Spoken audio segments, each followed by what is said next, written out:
Polda Jabar saat diperiksa beberapa waktu lalu.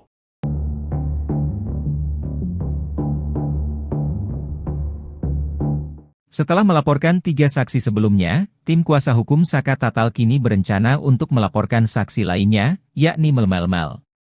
Hal ini disampaikan langsung oleh salah satu kuasa hukum Saka Tatal, Farhad Abbas.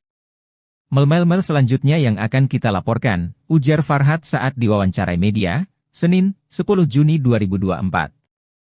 Farhad menegaskan, agar Melmelmel tidak banyak berbicara, baik di media sosial maupun di televisi. Rencana pelaporan ini merupakan kelanjutan dari upaya hukum yang dilakukan oleh tim kuasa hukum Saka Tatal untuk mengusut tuntas kasus yang sedang mereka tangani.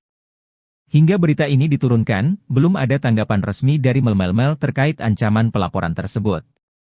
Adapun, Melmelmel sendiri baru-baru ini muncul ke publik dan memberikan kesaksian terkait kasus pembunuhan Vina dan Eki pada tahun 2016 lalu. Melmelmel katanya sempat dihubungi Eki pada Sabtu 27 Agustus 2016. Bahkan, Melmelmel mengaku mengenali beberapa pelaku yang telah menjalani sidang kasus pembunuhan Vina Cirebon. Pada Minggu, 9 Juni 2024, malam, Saka Tatal didampingi kuasa hukumnya melaporkan 3 saksi, yakni Liga Akbar, Aep dan Dede ke Polres Cirebon Kota. Laporan itu berkaitan dengan keterangan ketiganya yang memberatkan hingga Saka mendapatkan vonis 8 tahun penjara. Saat itu, Saka yang masih berusia 16 tahun ditangkap dan diduga terlibat dalam pembunuhan Vina dan Eki Cirebon. Saka akhirnya bebas setelah menjalani hukuman penjara sekitar 4 tahun, dikarenakan mendapatkan berbagai program pemotongan hukuman dan lain-lain. Melmelmel mengaku sudah melihat CCTV kasus Vina Cirebon. Menurutnya dalam CCTV kasus Vina tampak Linda. Melmelmel curiga ketika ia mengendap-endap melihat penyiksaan Eki dan Vina, Linda kemudian datang. Sedangkan Linda mengaku berada rumah ketika Vina dan Eki tewas. Linda bahkan mengatakan sudah 6 bulan lamanya tak bertemu Vina karena putus dengan Sekjen XTC. Dia mendapat kabar via BBM dan Facebook serta melihat status teman-teman tentang kasus Vina Cirebon. Linda mengatakan meski kasus Vina terjadi malam, ia mendapat kabar pagi harinya.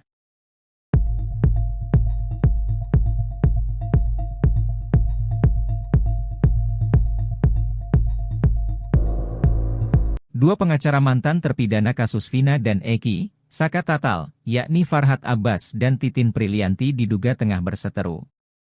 Perseteruan tersebut bermula saat Farhad Abbas melaporkan 3 saksi kasus tersebut ke Polres Cirebon Kota pada Minggu, 9 Juni 2024. Ketiga saksi tersebut adalah Liga Akbar, Aep, dan Dede.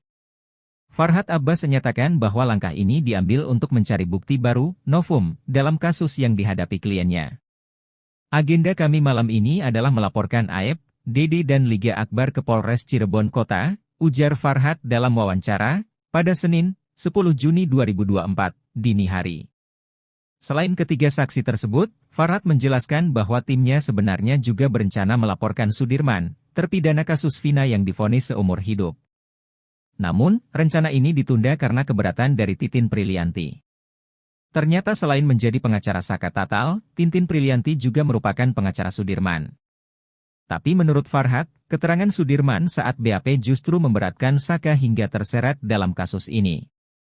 Karena pengacara Sudirman adalah Bu Titin, dan Bu Titin keberatan jika harus melaporkan Sudirman, maka kami memutuskan untuk menunda laporan tersebut, ucapnya. Farhad Abbas menyampaikan bahwa tanpa laporan pidana, timnya kesulitan menemukan bukti baru yang dapat memperkuat pembelaan untuk Saka Tatal. Tim kuasa hukum Saka Tatal memutuskan untuk melaporkan Liga Akbar karena perubahan kesaksiannya dianggap dapat mempengaruhi kronologi kejadian pembunuhan pada poin-poin tertentu. Selain itu, Farhad Abbas juga mempertanyakan kesaksian Aep dan Dede yang tidak pernah hadir di pengadilan. Laporan yang dibuat berdasarkan keterangan Aep dan Dede dianggap kurang valid karena kedua saksi tidak dihadirkan oleh jaksa dalam persidangan. Lalu Farhad Abbas mengatakan Titin Prilianti menyembunyikan BAP. Meski demikian, Farhad menegaskan bahwa pihaknya memiliki salinan bukti dari polisi. Ketua Umum DPN Peradi, Oto Hasibuan, memberikan bantuan hukum karena prihatin dengan para terpidana dan saksi dalam kasus pembunuhan Vina dan Eki di Cirebon pada 2016 silam. S, keluarga terpidana yang dituduh sebagai pelaku pembunuhan Vina di Cirebon, datang dan mengadu dalam kasus ini. Oto menyebut mereka tidak pernah melakukan pembunuhan tersebut berdasarkan dari cerita yang diungkapkan. Hal ini diungkapkan Oto dalam konferensi pers bersama para saksi pada Senin 10 Juni 2024. Kedatangan Pak Dedi ini tidak sendiri, tapi beliau datang bersama dengan 4 orang. Nanti kita jelaskan 4 orang ini adalah 4 orang saksi yang pernah diperiksa di Polda Jawa Barat dan juga pernah menjadi saksi dalam perkara Vina pada 2016 yang lalu. Selain 4 orang ini, kami juga kedatangan bersama dengan Kang Dedi 5 keluarga korban, keluarga daripada yang terpidana yang dituduh melakukan perbuatan pembunuhan sebagai pelaku pembunuhan Vina, yaitu diantaranya orang tua daripada siapa? Eko, Jaya, Supriyanto, terus Eka Sandi, terus sama Hadi Saputra. Jadi ini keluarganya ini datang. Bersama Kang Dedi mereka datang di sini mengadukan bahwa menurut keterangan daripada orang tua yang 5 orang ya, berarti ya, 5 orang ini, sesungguhnya mereka ini tidak pernah melakukan perbuatan yang sudah dijatuhkan hukuman kepada mereka. Tetapi mereka dulu terpaksa mengakui dalam berita acaranya karena ada penekanan, penyiksaan terhadap mereka sehingga terpaksa mengaku. Itu cerita yang kami dapatkan dari keluarga orang tua daripada 5 orang tersebut. Di samping itu ada 4 orang di sini saksi. Yang 4 orang ini adalah satu bernama Okta ya. Mana Okta? Okta ya. Kemudian saudara Teguh. Nah, ini Teguh. Kemudian saudara Pramuji. Ya? Pramudia. Ya. Kemudian Ahmad Saifuddin. Nah, 2 diantaranya ini pada waktu 2016 dulu itu adalah pernah menerangkan hal-hal yang sesungguhnya tidak sesuai dengan yang fakta yang sebenarnya. Tapi 2 diantaranya tetap konsisten dengan apa yang sebenarnya, yaitu adalah saudara Okta dan saudara Ahmad Saifuddin. Ini konsisten 2 orang ini. Sedangkan yang Pramudia dan Teguh datang ke kami dan tadi bertemu di atas menceritakan bahwa sesungguhnya apa yang saya ceritakan yang dulu itu tidak benar. Dan bermaksud untuk mencabut semua keterangan mereka dan akan menyatakan yang sebenarnya. Sebelum Kang Dedi akan nanti bercerita, saya jelaskan dulu bahwa dalam rangkaian peristiwa pembunuhan yang dulu dilakukan ini, ada satu alibi yang sebenarnya mereka ajukan. Di mana pada jam yang sama, pada tanggal 27 Agustus 2016, sesungguhnya mereka adalah tidur di rumahnya Pak Lurah, Pak RT, Pak Parsen namanya. di rumah anaknya. Di rumah anaknya, ya, di rumah anaknya Pak RT. Pak RT-nya ada di sampingnya, di sampingnya. Nah, jadi coba bayangkan, lebih kurang di antara jam-jam tersebut, jam 9 sampai jam 10, jam 12, itu mereka-mereka ini katanya mulanya dari awal, dari sore, dari maghrib, mereka pergi dulu ke rumah, ke warungnya Ibu Nining. Dari rumahnya Ibu Nining, mereka pergi ke rumahnya bapaknya Hadi, rumah Hadi. Dari rumahnya Hadi, lebih kurang jam 9, jam 10, mereka pergi ke rumahnya anaknya Pak RT. Dan tidur sampai pagi. Jadi artinya peristiwa yang dituduhkan kepada mereka itu yang terjadi di jam-jam yang sama, lebih kurang antara jam 10, jam 9, 10 sampai jam 12 itu, di hari yang sama, tanggal 27 Agustus 2016 itu, mereka itu berada di rumah RT. Di rumah anaknya ketua RT. Sehingga kalau ini benar, maka berarti peristiwa mereka melakukan pembunuhan itu adalah pasti tidak benar. Mereka mengatakan, saya tanya kepada Pramudia, coba jawab, kenapa saudara Pramudia dulu kamu mengatakan bahwa kamu sebenarnya tidak benar ada di rumah itu, di rumah RT, gitu ya? Nah, sekarang dia bilang sesungguhnya juga benar, dia ada katanya. Coba jelaskan dulu. Coba. Sebenarnya waktu ada wireless mic. Oke. Kita banyakkan gini kok hanya 2. Ada berapa? Udah bicara aja. Langsung. Dulu saya di BAP tahun 2016 saya berkata yang sejujurnya. Oke. Saya berkata yang sejujurnya. Lalu itu diralat oleh polisi. Bilangnya kamu bilang tidur di situ, tapi Pak RT sama anaknya tidak mengakui bahwa anak-anak tidur di situ. Nah, maka dari itu saya merasa takut sendiri. Maka dimandulah diubah BAP seolah-olah saya tidur tidak di rumah Pak RT. Seperti itu ceritanya. Nah, itu waktu berita acara di polisi. Ketika kamu diperiksa di pengadilan, apa yang kamu sampaikan? Waktu di pengadilan saya berbicara jujur seadanya. Saya bilang tidur di situ. Waktu kamu tidur di situ, melihat nggak yang 5 orang ini yang sedang dipenjara sekarang itu ada di situ juga tidur? Melihat. Melihat ya? Melihat. Baik, setelah itu, kemarin katanya kamu ada diperiksa lagi. Diperiksa. Tanggal berapa itu? Tanggal 4 apa? Juni Juni. Di mana kamu diperiksa? di Polda. Di Polda. Kamu bilang apa yang sebenarnya di sana? Bilang sejujurnya juga. Apa itu? Ya bahwa saya tidur di situ tuh. Oh, jadi berita acara kamu di situ di BAP kemarin? Cuma bukan diralat sih, jadi kayak diomongin benar aja, kamu bilangnya tidur di situ, sedangkan Pak RT-nya tidak mengakui bahwa anak-anak tidur di situ, bilangnya gitu. Terus? Jadi kan saya ngerasa takut lagi. Lagi? Emangnya kamu dipukul? Ya sekarang kan saya kan udah punya keluarga, udah kayak dulu lagi Pak, jadi saya takut. Jadi kamu ngomong apa jadinya? Ya saya bilangnya tidur di rumah lagi gitu. Jadi nggak di situ, nggak di tempat RT lagi katanya? Enggak. Oh, jadi yang benar yang mana? Yang benar saya tidur di Pak RT. Oh, jadi bolak-balik nih. Makanya tadi saya marah sama kamu kan?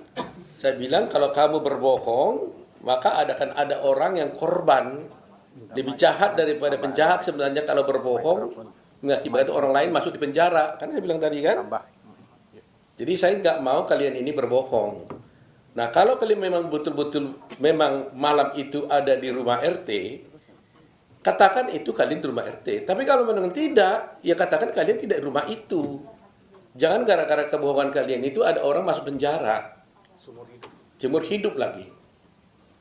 Ya kan? Jadi ingat itu. Berbohong itu adalah merupakan kejahatan luar biasa juga. Ya.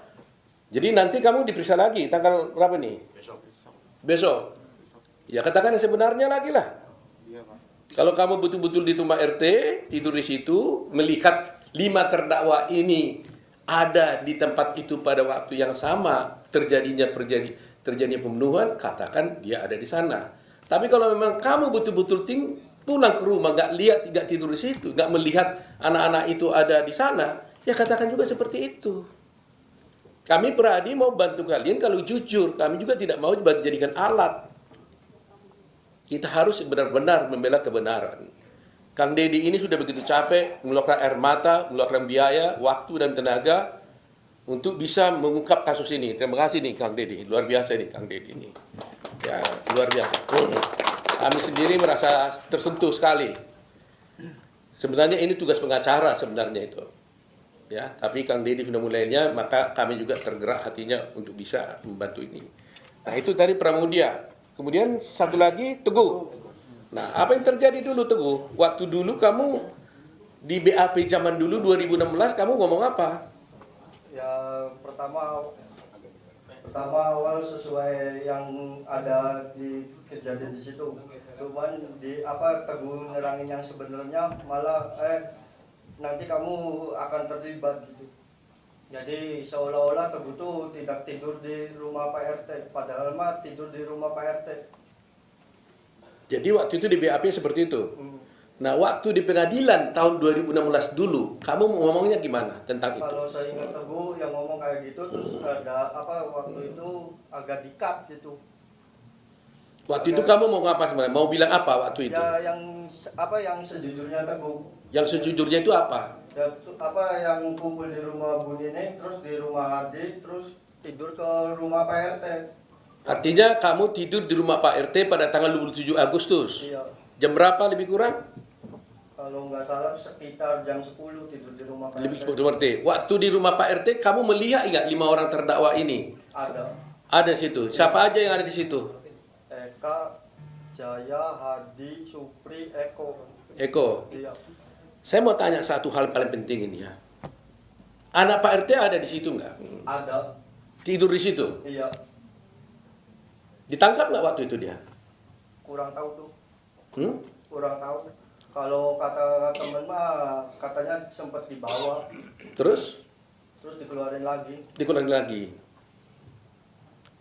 Anak RT ini jadi saksi nggak di pengadilan? Jadi. Nah? Jadi Anaknya. Anaknya kalau nggak salah mah sama Teguh waktu itu tuh. Anaknya juga ada? Iya. Jadi saksi di situ. Ingat? Iya. Pasti ingat atau enggak? Nah, kalau gini-gini, kalau nggak pasti, jangan bilang pasti. Kalau nggak ingat, bilang nggak ingat. Jangan coba-coba menjawab yang Anda tidak ingat. Anaknya, bapaknya ada pasti. Bapaknya ada. Adanya. Anaknya? Lupa sih waktu itu. Coba nanti kita cek di dalam berkas perkara ya. Ini contohnya seperti inilah. Jangan coba-coba ini ya. Nah, sekarang saya mau tanya. Kalian kan bilang bahwa kalian tidur di rumah Pak RT. Pak RT-nya tahu nggak kalian di rumah Pak RT itu? Di rumah anaknya itu? Tidak tahu. Hah? Tidak tahu Pak RT-nya kalau anak-anak tidur di situ. Tidak tahu? Artinya tidak ada di situ? Iya. Oh, tidak tahu? Mungkin dia di rumah sebelahnya. Di rumah sebelahnya? Iya. Soalnya rumahnya kan dekat-dekatan tuh, sebelah-sebelahan. Karena menurut berita acara, mungkin Pak Kang Deddy bisa jelasin, Pak RT-nya ngomong apa Pak Deddy ya? Iya. Jadi Pak RT-nya tidak mengakui anak-anak tidur di rumahnya anaknya Pak RT. Jadi Pak RT itu tidak mengakui kamu dan teman-temannya itu tidur di rumah anaknya. Iya. Itu berita acaranya begitu Pak RT. Iya. Padahal kalian tidur situ. Nah, ini peristiwa hukum yang akan luar biasa nanti. Pak RT tidak mengakui mereka ini tidur di rumah dengan lama. Jadi Pak RT tidak mengakui mereka ini tidur di rumah anaknya Pak RT. Sementara mereka ini sementara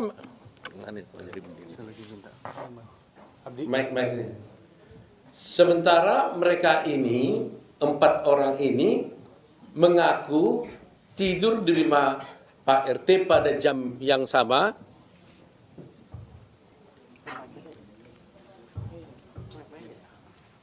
Ya, jadi Pak RT ini tidak mengakui mereka ini tidur di rumah Pak RT.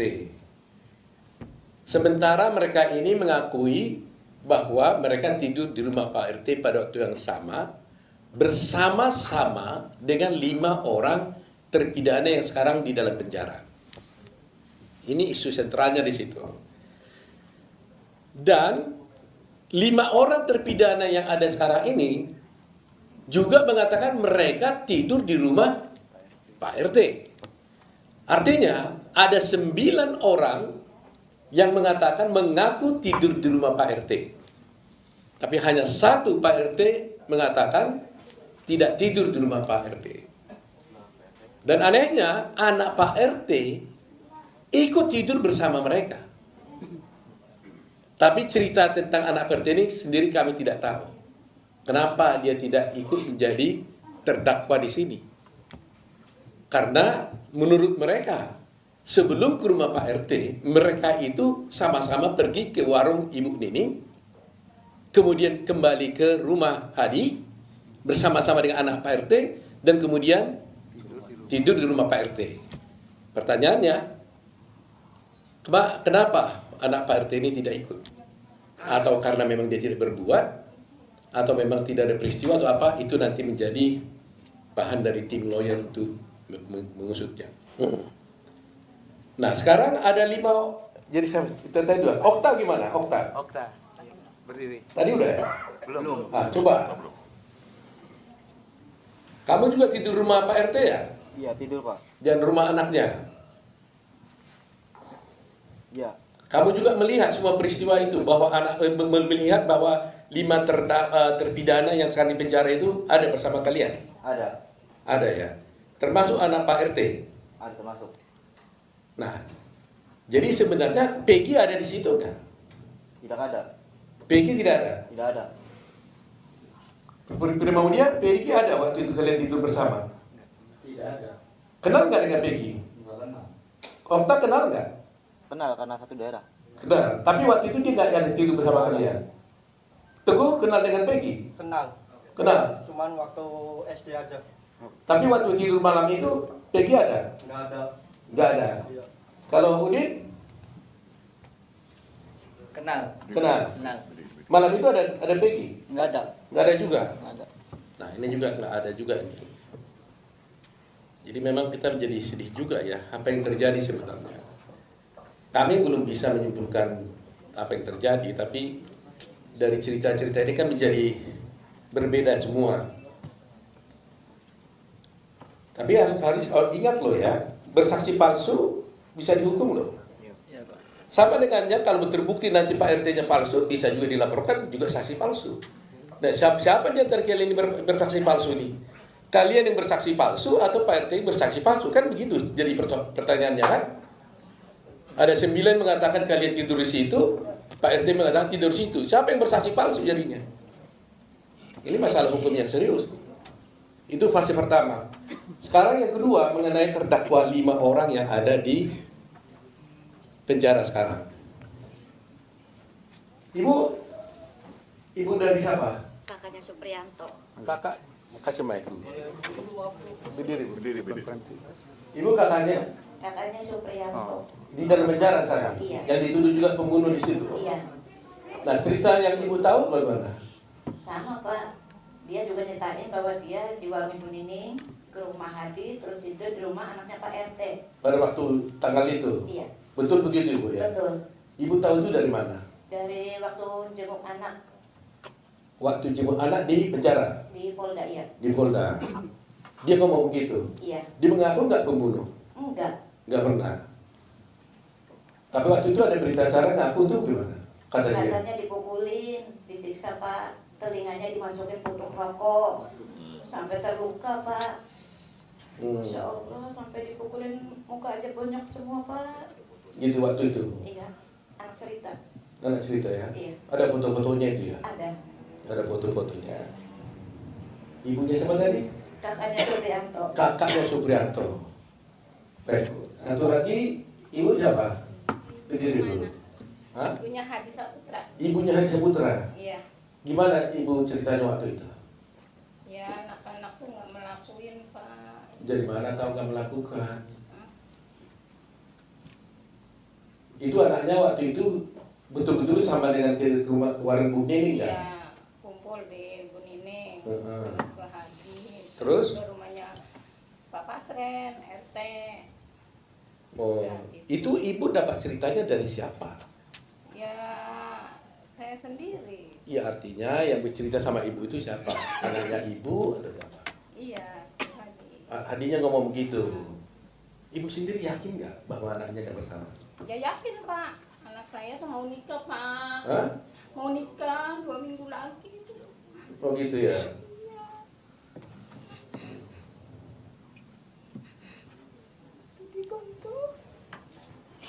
Jadi semua bilang begitu ya, bahwa sesungguhnya mereka ada di tidur rumah Pak RT pada tanggal 7. Baik Bu ya. Baik. Jadi sekarang ini ibu siapa? Ibunya Eka. Bagaimana cerita ibu tentang itu? Paginya tuh saya tanya, kamu dari mana? Tidur di Bapak RT katanya. Udah gitu aja. Tanggal berapa itu katanya? Malam Minggu. Malam Minggu, tanggal 27 Agustus itu, 2016 ya. Dia cerita juga Kak bahwa mereka bersama-sama ke rumahnya Ibu Warung Ning, gitu ya. Ibu juga yakin ya bahwa anaknya bersalah ya. Jadi apa yang ibu rasakan selama ini? Kan dia udah penjara sekian tahun gitu. Apa? Kenapa dia mengaku pada waktu itu? Ya kan dia ngebelain adiknya. Hah? Adiknya nih. Bagaimana ceritanya?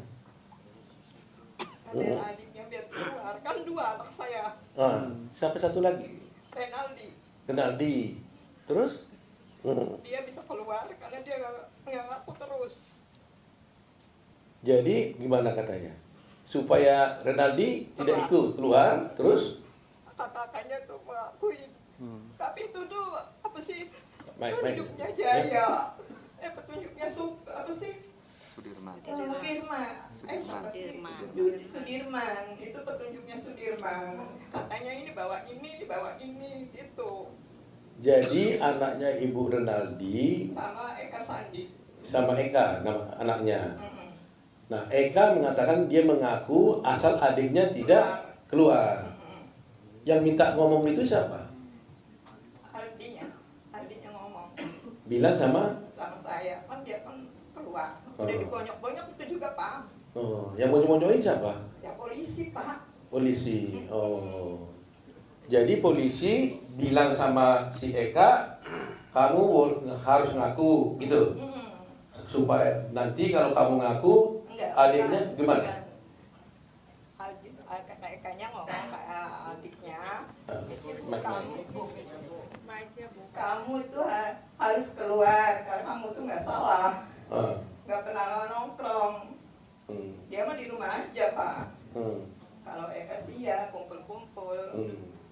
Nggak, maksud saya kan belain adiknya, dia adiknya supaya keluar, Ekanya harus ngaku gitu. Iya. Begitu nggak? Iya betul. Nah, yang suruh harus ngaku itu siapa? Angga Sudirman kan Eka ini bawa ini, Iya. Jadi ya udah saya aja yang jadi korban gitu. Oh. Cukup tangannya aja. Gitu. Cukup gitu aja. Untuk nyamatin adiknya. Oh. Baik. Enggak ada yang satu. Sekarang ini ibu siapa nih? Kalau Ekanya ada, kalau adiknya enggak ada. Nah, gimana ibu tahu? Sama kayak gitu Pak. Sama. Ibunya, ini ibunya Eko ya. Sekarang Eko umur berapa sekarang Bu? 35 Pak. 35. Waktu itu memang ibu yakin dan tahu bahwa dia tidur di rumah Pak RT malam itu ya. Ya anaknya paling nurut Pak, suka bantu di rumah, nimbang-nimbang apa manis saya di pasar. Gitu. Tapi jarang main, kalau main jam 8 saya cari, saya tuntut pulang. Begitu ya. Karena ini anakku. Iya. Dan ini kayak gini kita trauma Pak sampai sakit, sampai baru.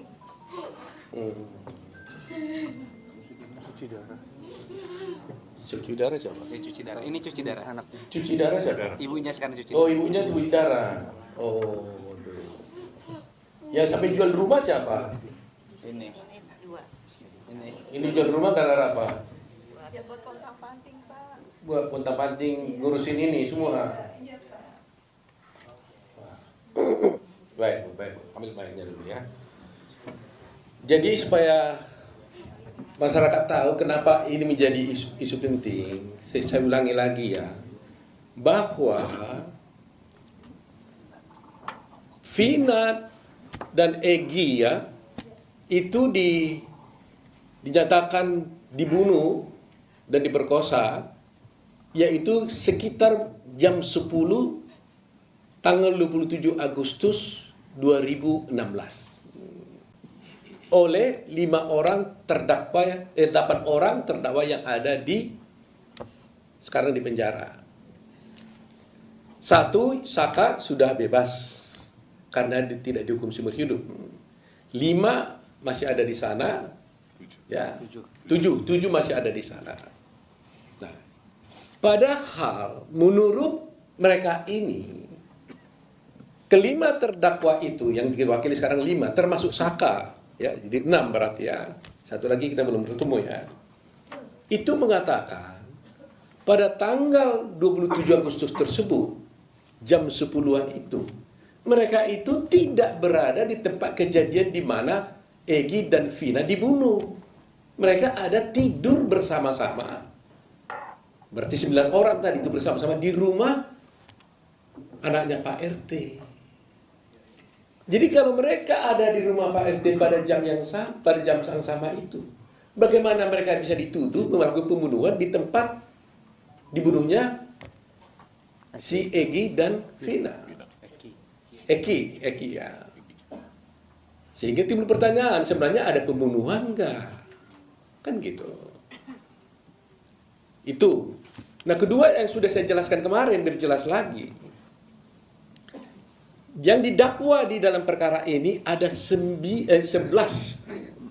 orang. 11 orang.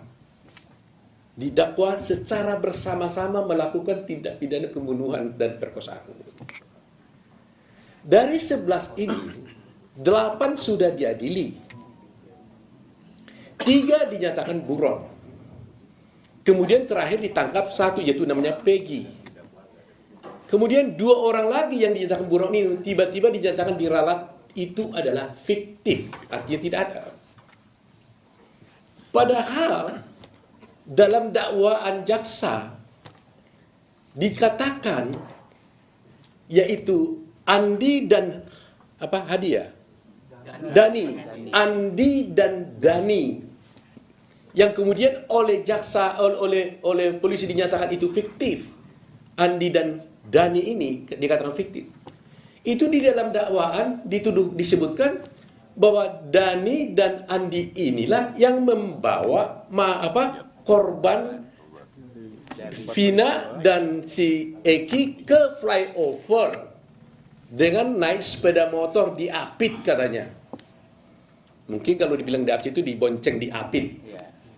Ke flyover sehingga terkesan matinya itu gara-gara kecelakaan. Itu dakwaan jaksa dan di situ juga putusan hakim. Nah, kalau polisi mengatakan Andi dan Dani itu fiktif, berarti ceritanya itu kan jadi aneh. Pertanyaannya, siapa yang membawa Vina dan Eki ini ke flyover? Apa bisa mereka itu ada jalan lagi kalau sudah mati? Siapa yang bawa? Ini aneh nih cerita ini. Jadi artinya berarti isi dakwaan itu fiktif dong. Karena Dani dan Andi sesungguhnya tidak ada. Padahal di dalam dakwaan disebut ada. Termasuk mukul-mukul lagi itu orangnya itu. Ya, kalau dakwaannya isinya fiktif, berarti tuntutannya juga dugaannya fiktif juga. Otomatis akibatnya apa? Ya akibatnya putusan hakim menjadi tidak benar. Karena di sana masih ada Dani dan Andi. Nah ini buat kita masyarakat Indonesia harus memahaminya. Itu sebabnya kami Peradi terus terang aja prihatin. Mereka itu datang atas jasa bantuan dari Pak Kang Dedi, datang ke sini Kang Deddy aja sudah berkomitmen dan berkorban banyak, apalagi kami peradi. Oleh karena itu, kami minta, kami tidak mau mengatakan membela, menyalahkan polisi, tidak begitu cara berpikir kami. Kami menginginkan, sudah terlalu banyak kejadian-kejadian seperti ini. Termasuk Jessica Wongso, kasusnya kalian sudah lihat sampai masuk di Netflix. Saya melihat akhir-akhir ini, pameo di dalam hukum, waktu saya sekolah hukum pertama kali, sampai saya menjadi dosen, mengajar, sampai guru besar, itu kita diajarkan pameo, baik kepada semua sarjana hukum, termasuk yang kemudian menjadi hakim, jaksa, dan polisi. Lebih bagus membebaskan 1000 orang yang bersalah ketimbang menghukum 1 orang yang tidak bersalah. Itu pameo yang kita anut. Karena betapa sakitnya orang tidak bersalah harus dinyatakan bersalah. Itu pelanggaran hak asasi luar biasa.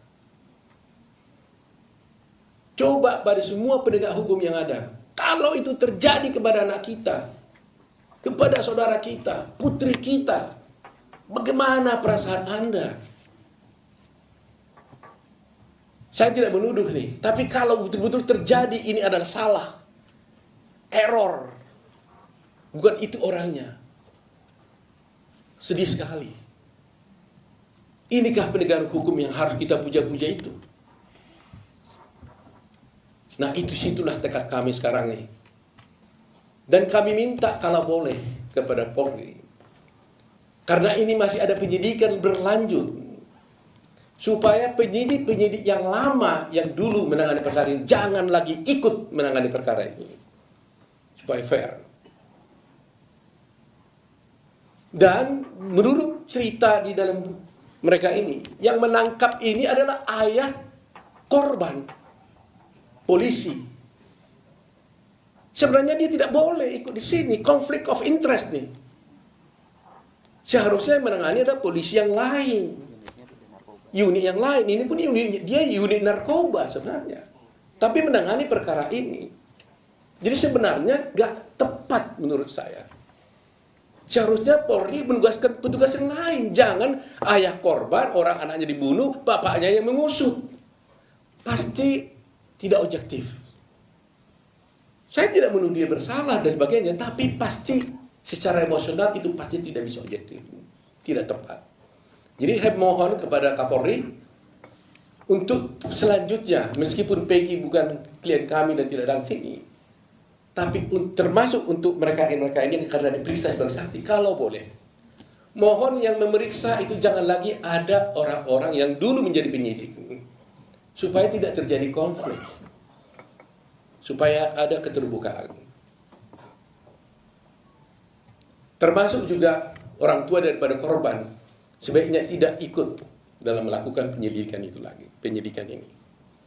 Itu permintaan kami, dan selanjutnya saya minta bantuan dari Kang Deddy untuk bisa memberikan penjelasan kenapa sih Kang Deddy kok begitu sampai mati-matian nih mau datang membawa mereka ke sini, sampai nangis beberapa kali. Saya lihat tadi juga saya di atas berdua nggak ada orang, nangis beliau nih. Saya sih nangis dalam hati saya, tapi beliau sampai lanjutkan air mata. Kalau saya sudah sering nangis menghadapi seperti ini, jadi ini saya coba dengar suaranya Kang Deddy.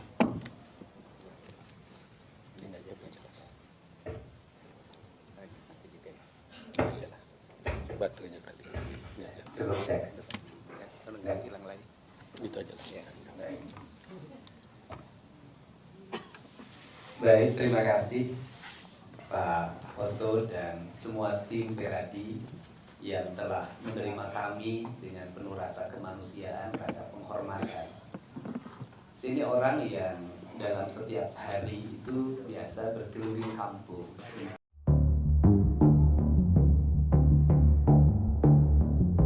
Saksi kunci kasus Vina Cirebon, Liga Akbar, dengan kuasa hukumnya, Yuwadia Alamsyah, memiliki sosok yang ditarget, setelah keduanya buka suara soal kesaksian palsu.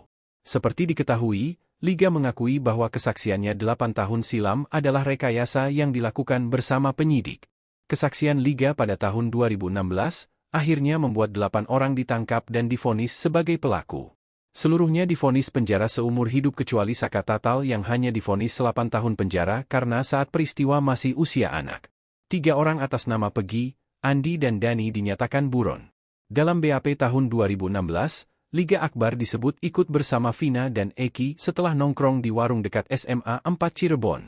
Mereka bertiga lalu melewati SMPN 11 Cirebon. Mereka kemudian dilempari sekelompok pemuda dan dikejar menggunakan sepeda motor. Liga Akbar menyelamatkan diri masuk gang kemudian mencari jalan untuk pulang ke rumah. Padahal, kejadian itu tak dialaminya. Yudia pun mengatakan, dengan berkata jujurnya sang klien, Liga, ia menarget Peggy Setiawan yang saat ini ditahan dan berstatus tersangka bisa bebas. Selain Peggy, para terpidana yang telah divonis sebagai pembunuh Vina juga bisa mendapat bukti baru untuk menguatkan alibinya. Yang kedua, target kedua itu, dengan Peggy Setiawan bisa diselesaikan, bisa dilepas, ini akan membuat efek juga ke yang sudah tervonis, ujarnya. Yudia pun menyampaikan, Liga sudah mengungkapkan nama penyidik yang mengarahkannya membuat kesaksian palsu ke pihak Polda Jabar saat diperiksa beberapa waktu lalu.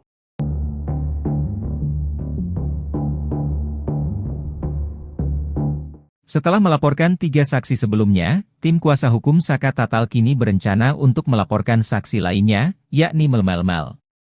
Hal ini disampaikan langsung oleh salah satu kuasa hukum Saka Tatal, Farhad Abbas. Melmelmel selanjutnya yang akan kita laporkan, ujar Farhad saat diwawancarai media, Senin, 10 Juni 2024. Farhad menegaskan, agar Melmelmel tidak banyak berbicara, baik di media sosial maupun di televisi. Rencana pelaporan ini merupakan kelanjutan dari upaya hukum yang dilakukan oleh tim kuasa hukum Saka Tatal untuk mengusut tuntas kasus yang sedang mereka tangani. Hingga berita ini diturunkan, belum ada tanggapan resmi dari Melmelmel terkait ancaman pelaporan tersebut. Adapun, Melmelmel sendiri baru-baru ini muncul ke publik dan memberikan kesaksian terkait kasus pembunuhan Vina dan Eki pada tahun 2016 lalu. Melmelmel katanya sempat dihubungi Eki pada Sabtu 27 Agustus 2016.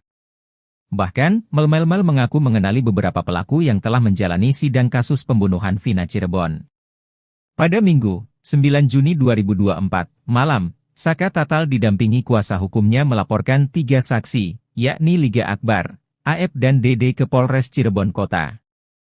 Laporan itu berkaitan dengan keterangan ketiganya yang memberatkan hingga Saka mendapatkan vonis 8 tahun penjara. Saat itu, Saka yang masih berusia 16 tahun ditangkap dan diduga terlibat dalam pembunuhan Vina dan Eki Cirebon. Saka akhirnya bebas setelah menjalani hukuman penjara sekitar 4 tahun, dikarenakan mendapatkan berbagai program pemotongan hukuman dan lain-lain. Melmelmel mengaku sudah melihat CCTV kasus Vina Cirebon. Menurutnya dalam CCTV kasus Vina tampak Linda.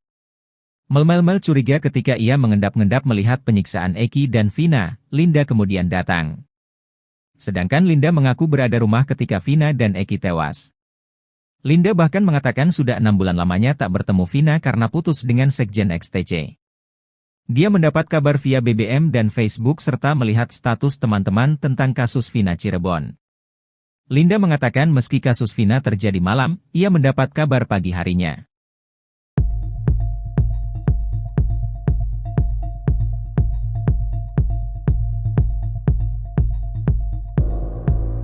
Dua pengacara mantan terpidana kasus Vina dan Eki, Saka Tatal, yakni Farhad Abbas dan Titin Prilianti diduga tengah berseteru. Perseteruan tersebut bermula saat Farhad Abbas melaporkan 3 saksi kasus tersebut ke Polres Cirebon Kota pada Minggu, 9 Juni 2024. Ketiga saksi tersebut adalah Liga Akbar, AF, dan DD. Farhad Abbas menyatakan bahwa langkah ini diambil untuk mencari bukti baru, novum, dalam kasus yang dihadapi kliennya. Agenda kami malam ini adalah melaporkan AF, DD dan Liga Akbar ke Polres Cirebon Kota, ujar Farhad dalam wawancara, pada Senin, 10 Juni 2024, dini hari. Selain ketiga saksi tersebut, Farhad menjelaskan bahwa timnya sebenarnya juga berencana melaporkan Sudirman, terpidana kasus Vina yang divonis seumur hidup. Namun, rencana ini ditunda karena keberatan dari Titin Prilianti. Ternyata selain menjadi pengacara Saka Tatal, Tintin Prilianti juga merupakan pengacara Sudirman. Tapi menurut Farhad, keterangan Sudirman saat BAP justru memberatkan Saka hingga terseret dalam kasus ini. Karena pengacara Sudirman adalah Bu Titin, dan Bu Titin keberatan jika harus melaporkan Sudirman, maka kami memutuskan untuk menunda laporan tersebut, ucapnya. Farhad Abbas menyampaikan bahwa tanpa laporan pidana, timnya kesulitan menemukan bukti baru yang dapat memperkuat pembelaan untuk Saka Tatal. Tim kuasa hukum Saka Tatal memutuskan untuk melaporkan Liga Akbar karena perubahan kesaksiannya dianggap dapat mempengaruhi kronologi kejadian pembunuhan pada poin-poin tertentu. Selain itu, Farhad Abbas juga mempertanyakan kesaksian Aep dan Dede yang tidak pernah hadir di pengadilan. Laporan yang dibuat berdasarkan keterangan Aep dan Dede dianggap kurang valid karena kedua saksi tidak dihadirkan oleh jaksa dalam persidangan. Lalu Farhad Abbas mengatakan Titin Prilianti menyembunyikan BAP. Meski demikian, Farhad menegaskan bahwa pihaknya memiliki salinan bukti dari polisi. Ketua Umum DPN Peradi, Oto Hasibuan, memberikan bantuan hukum karena prihatin dengan para terpidana dan saksi dalam kasus pembunuhan Vina dan Eki di Cirebon pada 2016 silam. S, keluarga terpidana yang dituduh sebagai pelaku pembunuhan Vina di Cirebon, datang dan mengadu dalam kasus ini. Oto menyebut mereka tidak pernah melakukan pembunuhan tersebut berdasarkan dari cerita yang diungkapkan. Hal ini diungkapkan Oto dalam konferensi pers bersama para saksi pada Senin 10 Juni 2024. Kedatangan Pak Dedi ini tidak sendiri, tapi beliau datang bersama dengan 4 orang. Nanti kita jelaskan 4 orang ini adalah 4 orang saksi yang pernah diperiksa di Polda Jawa Barat dan juga pernah menjadi saksi dalam perkara Vina pada 2016 yang lalu. Selain 4 orang ini, kami juga kedatangan bersama dengan Kang Dedi 5 keluarga korban, keluarga daripada yang terpidana yang dituduh melakukan perbuatan pembunuhan sebagai pelaku pembunuhan Vina. Yaitu diantaranya orang tua daripada siapa? Eko, Jaya, Supriyanto, terus Eka Sandi, terus sama Hadi Saputra. Jadi ini keluarganya ini datang. Bersama Kang Dedi mereka datang di sini mengadukan bahwa menurut keterangan daripada orang tua yang 5 orang ya berarti ya, 5 orang ini, sesungguhnya mereka ini tidak pernah melakukan perbuatan yang sudah dijatuhkan hukuman kepada mereka. Tetapi mereka dulu terpaksa mengakui dalam berita acaranya karena ada penekanan, penyiksaan terhadap mereka sehingga terpaksa mengaku. Itu cerita yang kami dapatkan dari keluarga orang tua daripada 5 orang tersebut. Di samping itu ada 4 orang di sini saksi. Yang 4 orang ini adalah satu bernama Okta ya. Mana Okta? Okta ya. Kemudian saudara Teguh. Nah, ini Teguh. Kemudian saudara Pramuji. Ya, Pramudia. Ya. Kemudian Ahmad Saifuddin. Nah, 2 diantaranya ini pada waktu 2016 dulu itu adalah pernah menerangkan hal-hal yang sesungguhnya tidak sesuai dengan yang fakta yang sebenarnya. Tapi 2 diantaranya tetap konsisten dengan apa yang sebenarnya, yaitu adalah saudara Okta dan saudara Ahmad Saifuddin. Ini konsisten 2 orang ini. Sedangkan yang Pramudia dan Teguh datang ke kami dan tadi bertemu di atas menceritakan bahwa sesungguhnya apa yang saya ceritakan yang dulu itu tidak benar. Dan bermaksud untuk mencabut semua keterangan mereka dan akan menyatakan yang sebenarnya. Sebelum Kang Dedi akan nanti bercerita, saya jelaskan dulu bahwa dalam rangkaian peristiwa pembunuhan yang dulu dilakukan ini, ada satu alibi yang sebenarnya mereka ajukan, di mana pada jam yang sama, pada tanggal 27 Agustus 2016, sesungguhnya mereka adalah tidur di rumahnya Pak Lurah, Pak RT, Pak Parsen namanya. Di rumah anaknya. Di rumah anaknya, ya, di rumah anaknya Pak RT. Pak RT-nya ada di sampingnya, di sampingnya. Nah, jadi coba bayangkan, lebih kurang di antara jam-jam tersebut, jam 9 sampai jam 10, jam 12, itu mereka-mereka ini katanya mulanya dari awal, dari sore, dari maghrib, mereka pergi dulu ke rumah, ke warungnya Ibu Nining. Dari rumahnya Ibu Nining, mereka pergi ke rumahnya bapaknya Hadi. Hadi, rumah Hadi. Dari rumahnya Hadi, lebih kurang jam 9, jam 10, mereka pergi ke rumahnya anaknya Pak RT. Dan tidur sampai pagi. Jadi artinya, peristiwa yang dituduhkan kepada mereka itu, yang terjadi di jam-jam yang sama, lebih kurang antara jam 10, jam 9, 10 sampai jam 12 itu, di hari yang sama, tanggal 27 Agustus 2016 itu, mereka itu berada di rumah RT. Di rumah anaknya ketua RT. Sehingga, kalau ini benar, maka berarti peristiwa mereka melakukan pembunuhan itu adalah pasti tidak benar. Mereka mengatakan, saya tanya kepada Pramudia, coba jawab, kenapa saudara Pramudia dulu kamu mengatakan bahwa kamu sebenarnya tidak benar ada di rumah itu, di rumah RT, gitu ya? Nah, sekarang dia bilang sesungguhnya juga benar, dia ada katanya. Coba jelaskan dulu. Coba. Sebenarnya waktu ada wireless mic. Oke. Kita banyak kan gini kok hanya 2. Ada berapa? Bicara ya, Udah bicara aja. Langsung. Dulu saya di BAP tahun 2016 saya berkata yang sejujurnya. Oke. Saya berkata yang sejujurnya. Lalu itu diralat oleh polisi. Bilangnya kamu bilang tidur di situ, tapi Pak RT sama anaknya tidak mengakui bahwa anak-anak tidur di situ. Nah, maka dari itu saya merasa takut sendiri. Maka dibantulah diubah PAP seolah-olah saya tidur tidak di rumah Pak RT. Seperti itu ceritanya. Nah, itu waktu berita acara di polisi. Ketika kamu diperiksa di pengadilan, apa yang kamu sampaikan?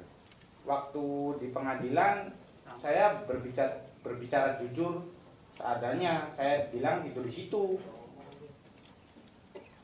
Waktu kamu tidur di situ, melihat nggak yang 5 orang ini yang sedang dipenjara sekarang itu ada di situ juga tidur? Melihat. Melihat ya? Melihat. Baik, setelah itu, kemarin katanya kamu ada diperiksa lagi? Diperiksa. Tanggal berapa itu? Tanggal 4. 4 apa? 4 Juni. Juni. Di mana kamu diperiksa? Di Polda. Di Polda. Kamu bilang apa yang sebenarnya di sana? Bilang sejujurnya juga. Apa itu? Ya bahwa saya tidur di situ tuh. Oh, jadi berita acara kamu di situ di habis kemarin? Cuma bukan diralat sih, jadi kayak diomongin benar aja, kamu bilangnya tidur di situ, sedangkan Pak RT-nya tidak mengakui bahwa anak-anak tidur di situ, bilang gitu. Terus? Jadi kan saya ngerasa takut lagi. Lagi. Emangnya kamu dipukul? Ya sekarang kan saya kan udah punya keluarga, udah kayak dulu lagi Pak, jadi saya takut. Jadi kamu ngomong apa jadinya? Ya saya bilangnya tidur di rumah lagi gitu. Jadi nggak di situ, nggak di tempat RT lagi katanya? Enggak. Oh, jadi yang benar yang mana? Yang benar saya tidur di Pak RT. Oh, jadi bolak-balik nih. Makanya tadi saya marah sama kamu kan? Saya bilang kalau kamu berbohong, maka akan ada orang yang korban lebih jahat daripada penjahat sebenarnya kalau berbohong mengakibatkan orang lain masuk di penjara. Kan saya bilang tadi kan. Jadi saya nggak mau kalian ini berbohong. Nah, kalau kalian memang betul-betul memang malam itu ada di rumah RT, katakan itu kalian di rumah RT. Tapi kalau memang tidak, ya katakan kalian tidak di rumah itu. Jangan gara-gara kebohongan kalian itu ada orang masuk penjara. Seumur hidup lagi. Ya kan? Jadi ingat itu. Berbohong itu adalah merupakan kejahatan luar biasa juga. Ya. Jadi nanti kamu diperiksa lagi tanggal berapa nih? Besok. Ya katakan yang sebenarnya lagi lah. Kalau kamu betul-betul di rumah RT, tidur di situ, melihat 5 terdakwa ini ada di tempat itu pada waktu yang sama, terjadinya pembunuhan, katakan dia ada di sana. Tapi kalau memang kamu betul-betul pulang ke rumah, nggak tidur di situ, nggak melihat anak-anak itu ada di sana, ya katakan juga seperti itu. Kami Peradi mau bantu kalian kalau jujur, kami juga tidak mau dijadikan alat. Kita harus benar-benar membela kebenaran. Kang Deddy ini sudah begitu capek, mengeluarkan air mata, mengeluarkan biaya, waktu dan tenaga untuk bisa mengungkap kasus ini. Terima kasih nih Kang Deddy, luar biasa nih Kang Deddy ini. Ya, luar biasa. Kami sendiri merasa tersentuh sekali. Sebenarnya ini tugas pengacara sebenarnya itu. Ya, tapi Kang Deddy sudah mulainya, maka kami juga tergerak hatinya untuk bisa membantu ini. Nah, itu tadi Pramudia. Kemudian satu lagi Teguh. Nah, apa yang terjadi dulu Teguh? Waktu dulu kamu di BAP zaman dulu 2016 kamu ngomong apa? Ya pertama awal sesuai yang ada di kejadian di situ. Cuman Teguh nerangin yang sebenarnya malah nanti kamu akan terlibat gitu. Jadi seolah-olah Teguh tuh tidak tidur di rumah Pak RT, padahal mah tidur di rumah Pak RT. Jadi waktu itu di BAP seperti itu. Nah, waktu di pengadilan tahun 2016 dulu, kamu ngomongnya gimana tentang itu? Kalau saya ingat Teguh yang ngomong kayak gitu, terus ada waktu itu agak dikat gitu. Waktu itu kamu mau ngapa sebenarnya? Mau bilang apa waktu itu? Ya yang sejujurnya Teguh. Yang sejujurnya itu apa? Ya, yang kumpul di rumah Bu Nining, terus di rumah Hadi, terus tidur ke rumah Pak RT. Artinya kamu tidur di rumah Pak RT pada tanggal 27 Agustus? Iya. Jam berapa lebih kurang? Kalau nggak salah sekitar jam 10 tidur di rumah Pak RT. Waktu di rumah Pak RT, kamu melihat nggak 5 orang terdakwa ini? Ada. Ada di situ. Siapa aja yang ada di situ? Eka, Jaya, Hadi, Supri, Eko. Eko. Iya. Saya mau tanya satu hal paling penting ini ya. Anak Pak RT ada di situ nggak? Ada. Tidur di situ? Iya. Ditangkap nggak waktu itu dia? Kurang tahu tuh. kurang tahu. Kalau kata temen mah katanya sempat dibawa. Terus Dikeluarin lagi. Dikeluarin lagi. Anak RT ini jadi saksi nggak di pengadilan? Jadi. Hah? Jadi anaknya. Anaknya kalau nggak salah mah sama Teguh waktu itu tuh. Anaknya juga ada? Iya. Jadi saksi di situ. Ingat? Iya. Pasti ingat atau enggak? Nah, kalau gini-gini, kalau nggak pasti, jangan bilang pasti. Kalau nggak ingat, bilang nggak ingat. Jangan coba-coba menjawab yang Anda tidak ingat. Anaknya, bapaknya ada pasti? Bapaknya ada. Adanya. Anaknya? Lupa sih waktu itu. Coba nanti kita cek di dalam berkas perkara ya. Ini contohnya seperti inilah. Jangan coba-coba ini ya. Nah, sekarang saya mau tanya. Kalian kan bilang bahwa kalian tidur di rumah Pak RT. Pak RT-nya tahu nggak kalian di rumah Pak RT itu? Di rumah anaknya itu? Tidak tahu. Hah? Tidak tahu Pak RT-nya kalau anak-anak tidur di situ. Tidak tahu? Artinya tidak ada di situ? Iya. Oh, tidak tahu? Mungkin dia di rumah sebelahnya. Di rumah sebelahnya? Iya. Soalnya rumahnya kan dekat-dekatan tuh, sebelah-sebelahan. Karena menurut berita acara, mungkin Pak Kang Deddy bisa jelasin, Pak RT-nya ngomong apa Pak Deddy ya? Iya. Jadi Pak RT-nya tidak mengakui anak-anak tidur di rumahnya anaknya Pak RT. Jadi Pak RT itu tidak mengakui kamu dan teman-temannya itu tidur di rumah anaknya. Iya. Itu berita acaranya begitu Pak RT. Iya. Padahal kalian tidur situ. Nah, ini peristiwa hukum yang akan luar biasa nanti. Pak RT tidak mengakui mereka ini tidur di rumah dengan lama. Jadi Pak RT tidak mengakui mereka ini tidur di rumah anaknya Pak RT. Sementara mereka ini sementara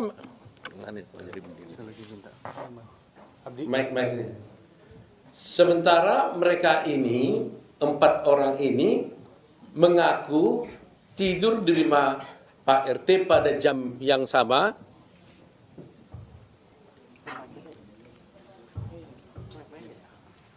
Ya, jadi Pak RT ini tidak mengakui mereka ini tidur di rumah Pak RT. Sementara mereka ini mengakui bahwa mereka tidur di rumah Pak RT pada waktu yang sama, bersama-sama dengan 5 orang terpidana yang sekarang di dalam penjara. Ini isu sentralnya di situ. Dan 5 orang terpidana yang ada sekarang ini juga mengatakan mereka tidur di rumah Pak RT. Artinya ada 9 orang yang mengatakan mengaku tidur di rumah Pak RT. Tapi hanya 1 Pak RT mengatakan tidak tidur di rumah Pak RT. Dan anehnya anak Pak RT ikut tidur bersama mereka. Tapi cerita tentang anak Pak RT ini sendiri kami tidak tahu. Kenapa dia tidak ikut menjadi terdakwa di sini? Karena menurut mereka sebelum ke rumah Pak RT, mereka itu sama-sama pergi ke warung Ibu Nining, kemudian kembali ke rumah Hadi bersama-sama dengan anak Pak RT, dan kemudian tidur di rumah Pak RT. Pertanyaannya, kenapa anak Pak RT ini tidak ikut?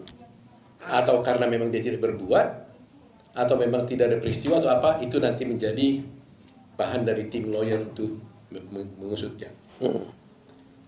Nah, sekarang ada 5, jadi kita tanya dulu. Okta gimana? Okta berdiri. Tadi udah ya? Belum. Ah, coba. Kamu juga tidur rumah Pak RT ya? Iya, tidur Pak. Dan rumah anaknya? Iya.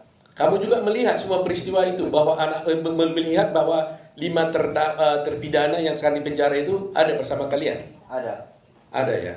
Termasuk anak Pak RT? Ada termasuk.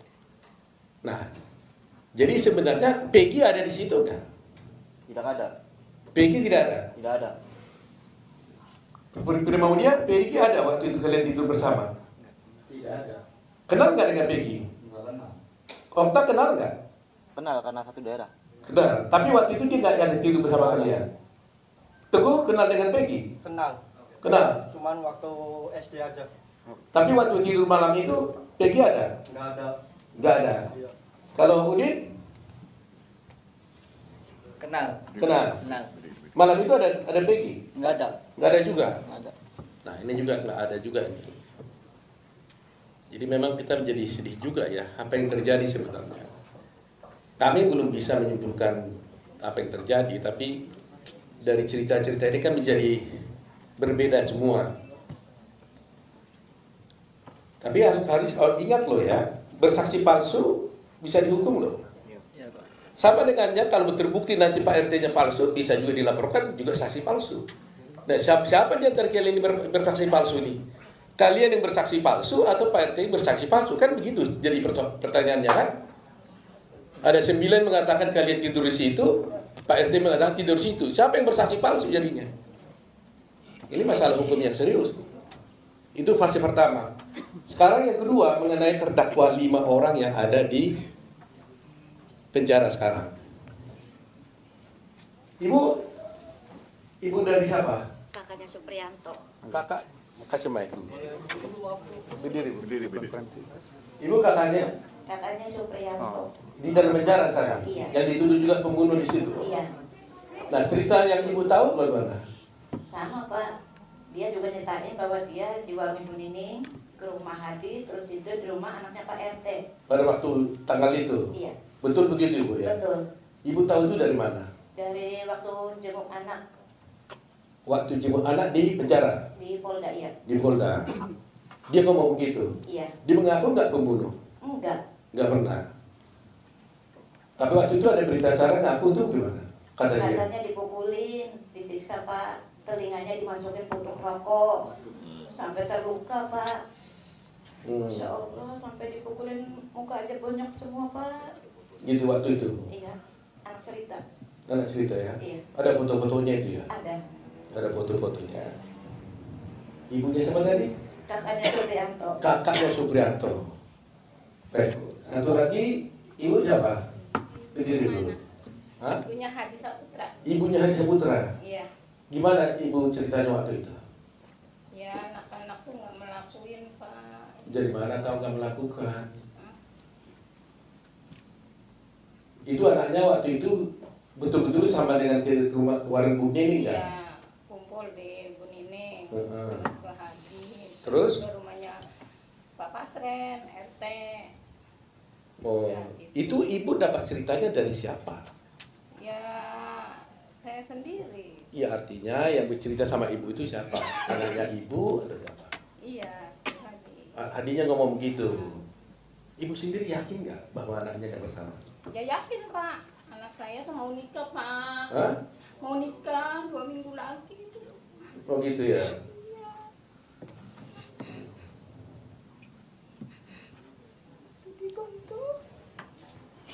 Jadi semua bilang begitu ya, bahwa sesungguhnya mereka ada di tidur rumah Pak RT pada tanggal 7. Baik Bu ya. Baik. Jadi sekarang ini ibu siapa? Ibunya? Eka. Bagaimana cerita ibu tentang itu? Paginya tuh saya tanya, kamu dari mana? Tidur di rumah Pak RT katanya. Udah gitu aja. Tanggal berapa itu katanya? Malam Minggu. Malam Minggu, tanggal 27 Agustus itu, 2016 ya. Dia cerita juga Kak bahwa mereka bersama-sama ke rumahnya Ibu Warung Ning, gitu ya. Ibu juga yakin ya bahwa anaknya bersalah ya. Jadi apa yang ibu rasakan selama ini, kan dia udah penjara sekian tahun gitu. Apa? Kenapa dia mengaku pada waktu itu? Ya kan dia ngebelain adiknya. Hah? Adiknya nih. Bagaimana ceritanya? Ngebelain adiknya biar keluar. Kan 2 anak saya. Siapa satu lagi? Renaldi. Terus? Dia bisa keluar karena dia nggak ngaku terus. Jadi gimana katanya? Supaya Renaldi tidak ikut keluar, terus? Kakaknya tuh mengakui. Tapi itu tuh apa sih? Petunjuknya Jaya. Petunjuknya apa sih? Sudirman. Sudirman. Itu petunjuknya Sudirman. Katanya ini bawa ini gitu. Jadi anaknya Ibu Renaldi sama Eka Sandi. Sama Eka nama anaknya. Nah, Eka mengatakan dia mengaku asal adiknya tidak keluar. Yang minta ngomong itu siapa? Ardinya ngomong. Bilang sama saya, kan dia kan keluar. Udah dibonyok-bonyok itu juga Pak. Yang bonyok-bonyokin siapa? Ya polisi Pak. Polisi. Jadi polisi bilang sama si Eka, kamu harus ngaku gitu. Supaya nanti kalau kamu ngaku, adiknya gimana? Ekanya ngomong ke adiknya, kamu itu harus keluar karena kamu tuh nggak salah, nggak pernah nongkrong. Dia mah di rumah aja Pak. Kalau Eka sih ya kumpul-kumpul. Nggak, maksud saya kan belain adiknya, dia adiknya supaya keluar, Ekanya harus ngaku gitu. Iya. Begitu nggak? Iya betul. Nah, yang suruh harus ngaku itu siapa?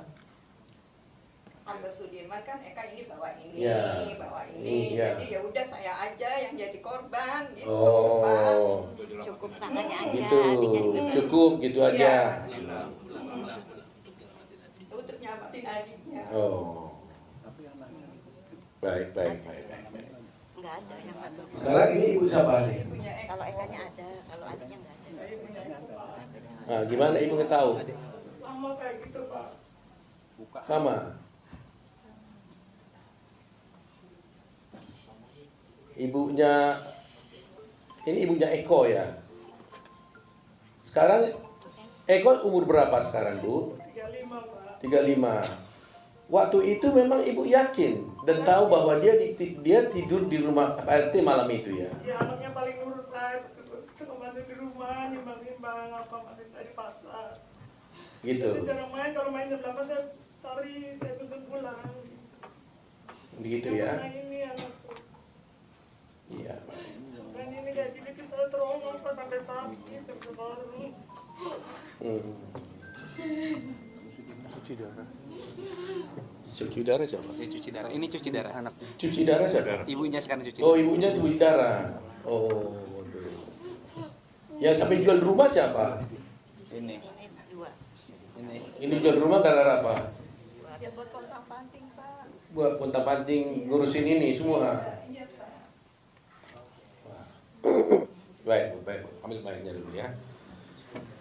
Jadi supaya masyarakat tahu kenapa ini menjadi isu penting, saya ulangi lagi ya, bahwa Vina dan Egy ya, itu dinyatakan dibunuh dan diperkosa, yaitu sekitar jam 10 tanggal 27 Agustus 2016 oleh 8 orang terdakwa yang ada sekarang di penjara. 1, Saka sudah bebas karena tidak dihukum seumur hidup. 5 masih ada di sana. Ya. 7 masih ada di sana. Nah, padahal menurut mereka ini kelima terdakwa itu yang diwakili sekarang 5 termasuk Saka. Ya, jadi 6 berarti ya. Satu lagi kita belum bertemu ya. Itu mengatakan pada tanggal 27 Agustus tersebut jam 10-an itu mereka itu tidak berada di tempat kejadian di mana Egy dan Vina dibunuh. Mereka ada tidur bersama-sama. Berarti 9 orang tadi itu bersama-sama di rumah anaknya Pak RT. Jadi kalau mereka ada di rumah Pak RT pada jam yang sama itu, bagaimana mereka bisa dituduh melakukan pembunuhan di tempat dibunuhnya si Egy dan Vina? Eki ya. Sehingga timbul pertanyaan, sebenarnya ada pembunuhan enggak? Kan gitu. Itu. Nah, kedua yang sudah saya jelaskan kemarin, biar jelas lagi. Yang didakwa di dalam perkara ini ada 11 orang. 11 orang. Didakwa secara bersama-sama melakukan tindak pidana pembunuhan dan perkosaan. Dari 11 ini, 8 sudah diadili. 3 dinyatakan buron. Kemudian terakhir ditangkap 1, yaitu namanya Peggy.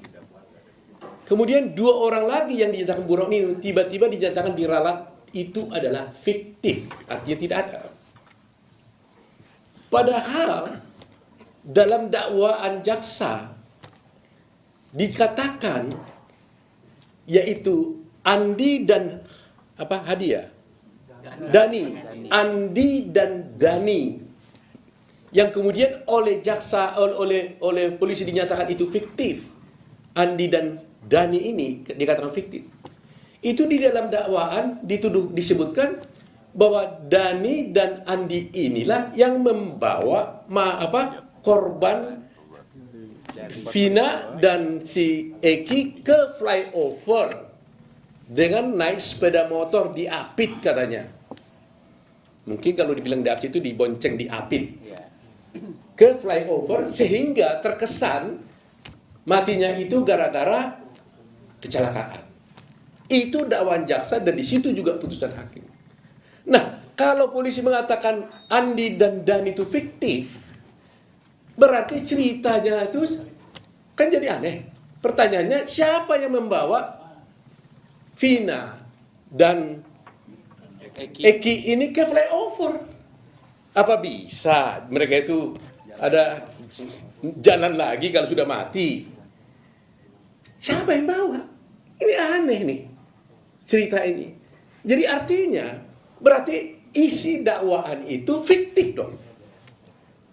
Karena Dani dan Andi sesungguhnya tidak ada. Padahal di dalam dakwaan disebut ada. Termasuk mukul-mukul lagi itu orangnya itu. Ya, kalau dakwaannya isinya fiktif, berarti tuntutannya juga dugaannya fiktif juga. Otomatis akibatnya apa? Ya akibatnya putusan hakim menjadi tidak benar. Karena di sana masih ada Dani dan Andi. Nah ini buat kita masyarakat Indonesia harus memahaminya. Itu sebabnya kami Peradi terus terang aja prihatin. Mereka itu datang atas jasa bantu dari Pak Kang Dedi datang ke sini. Kang Dedi aja sudah berkomitmen dan berkorban banyak, apalagi kami Peradi. Oleh karena itu kami minta, kami tidak mau mengatakan membela, menyalahkan polisi, tidak begitu cara berpikir kami. Kami menginginkan sudah terlalu banyak kejadian-kejadian seperti ini. Termasuk Jessica Wongso kasusnya kalian sudah lihat sampai masuk di Netflix. Saya melihat akhir-akhir ini, pameo di dalam hukum, waktu saya sekolah hukum pertama kali, sampai saya menjadi dosen, mengajar, sampai guru besar, itu kita diajarkan pameo, baik kepada semua sarjana hukum, termasuk yang kemudian menjadi hakim, jaksa, dan polisi. Lebih bagus membebaskan 1000 orang yang bersalah ketimbang menghukum 1 orang yang tidak bersalah. Itu pameo yang kita anut. Karena betapa sakitnya orang tidak bersalah harus dinyatakan bersalah. Itu pelanggaran ajasi luar biasa. Coba pada semua penegak hukum yang ada, kalau itu terjadi kepada anak kita, kepada saudara kita, putri kita, bagaimana perasaan Anda?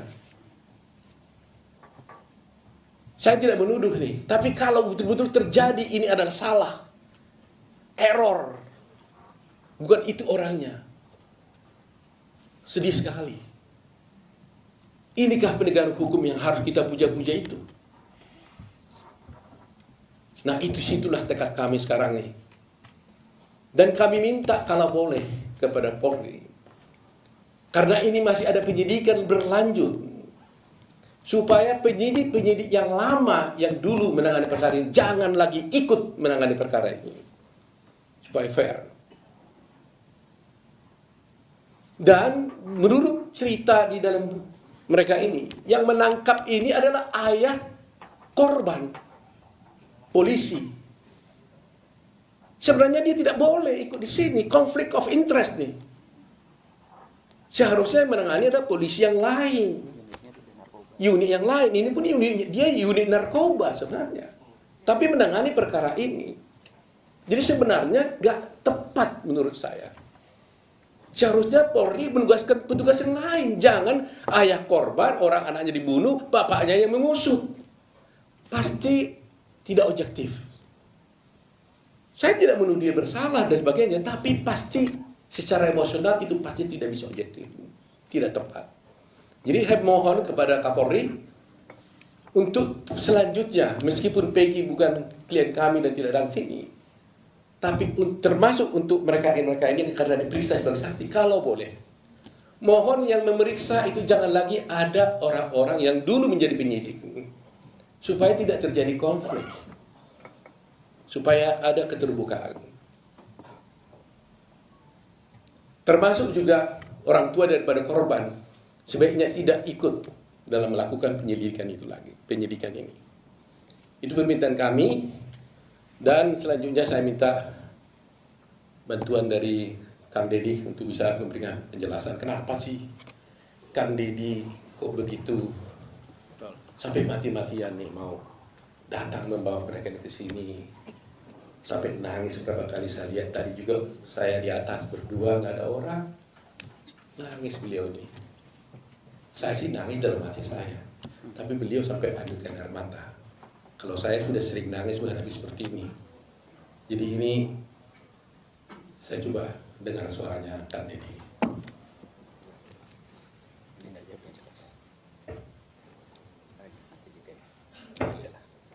Baterainya kali. Cukup cek.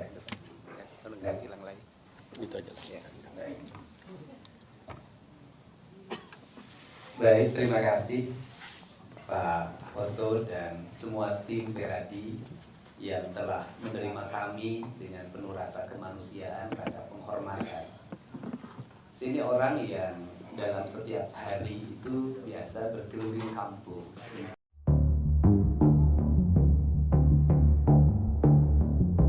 Saksi kunci kasus Vina Cirebon, Liga Akbar, dengan kuasa hukumnya, Yuwadia Alamsyah, memiliki sosok yang ditarget setelah keduanya buka suara soal kesaksian palsu.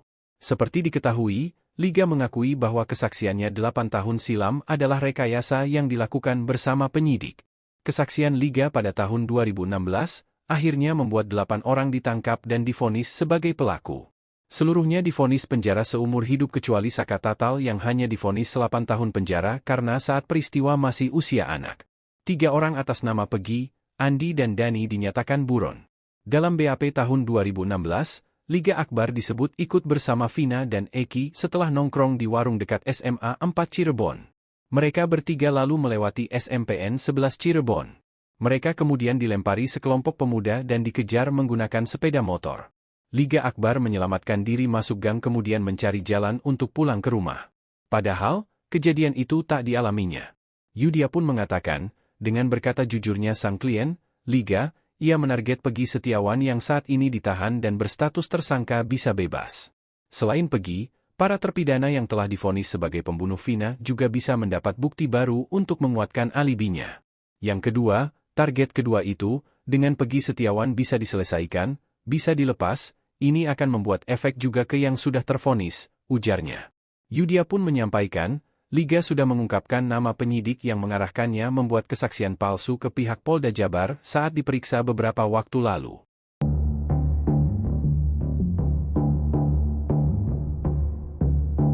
Setelah melaporkan 3 saksi sebelumnya, tim kuasa hukum Saka Tatal kini berencana untuk melaporkan saksi lainnya, yakni Melmelmel.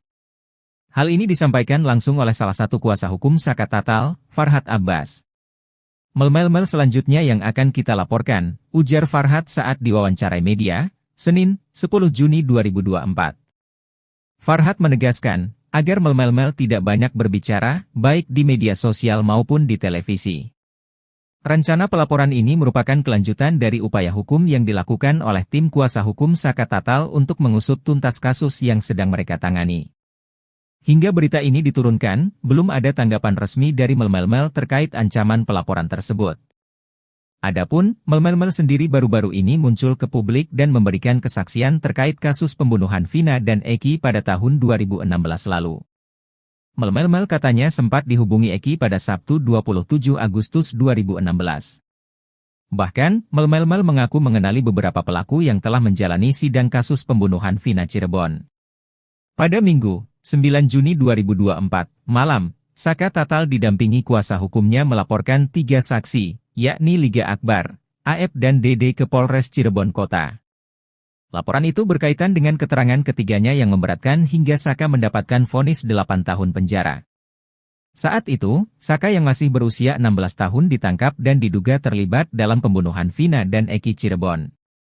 Saka akhirnya bebas setelah menjalani hukuman penjara sekitar 4 tahun, dikarenakan mendapatkan berbagai program pemotongan hukuman dan lain-lain.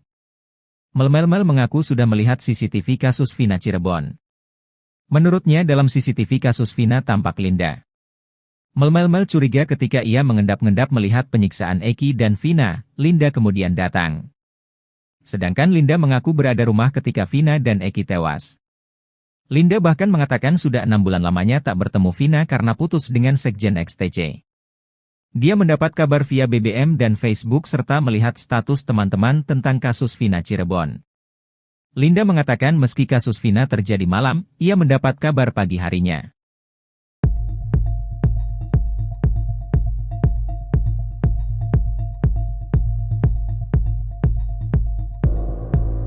Dua pengacara mantan terpidana kasus Vina dan Eki, Saka Tatal, yakni Farhad Abbas dan Titin Prilianti diduga tengah berseteru.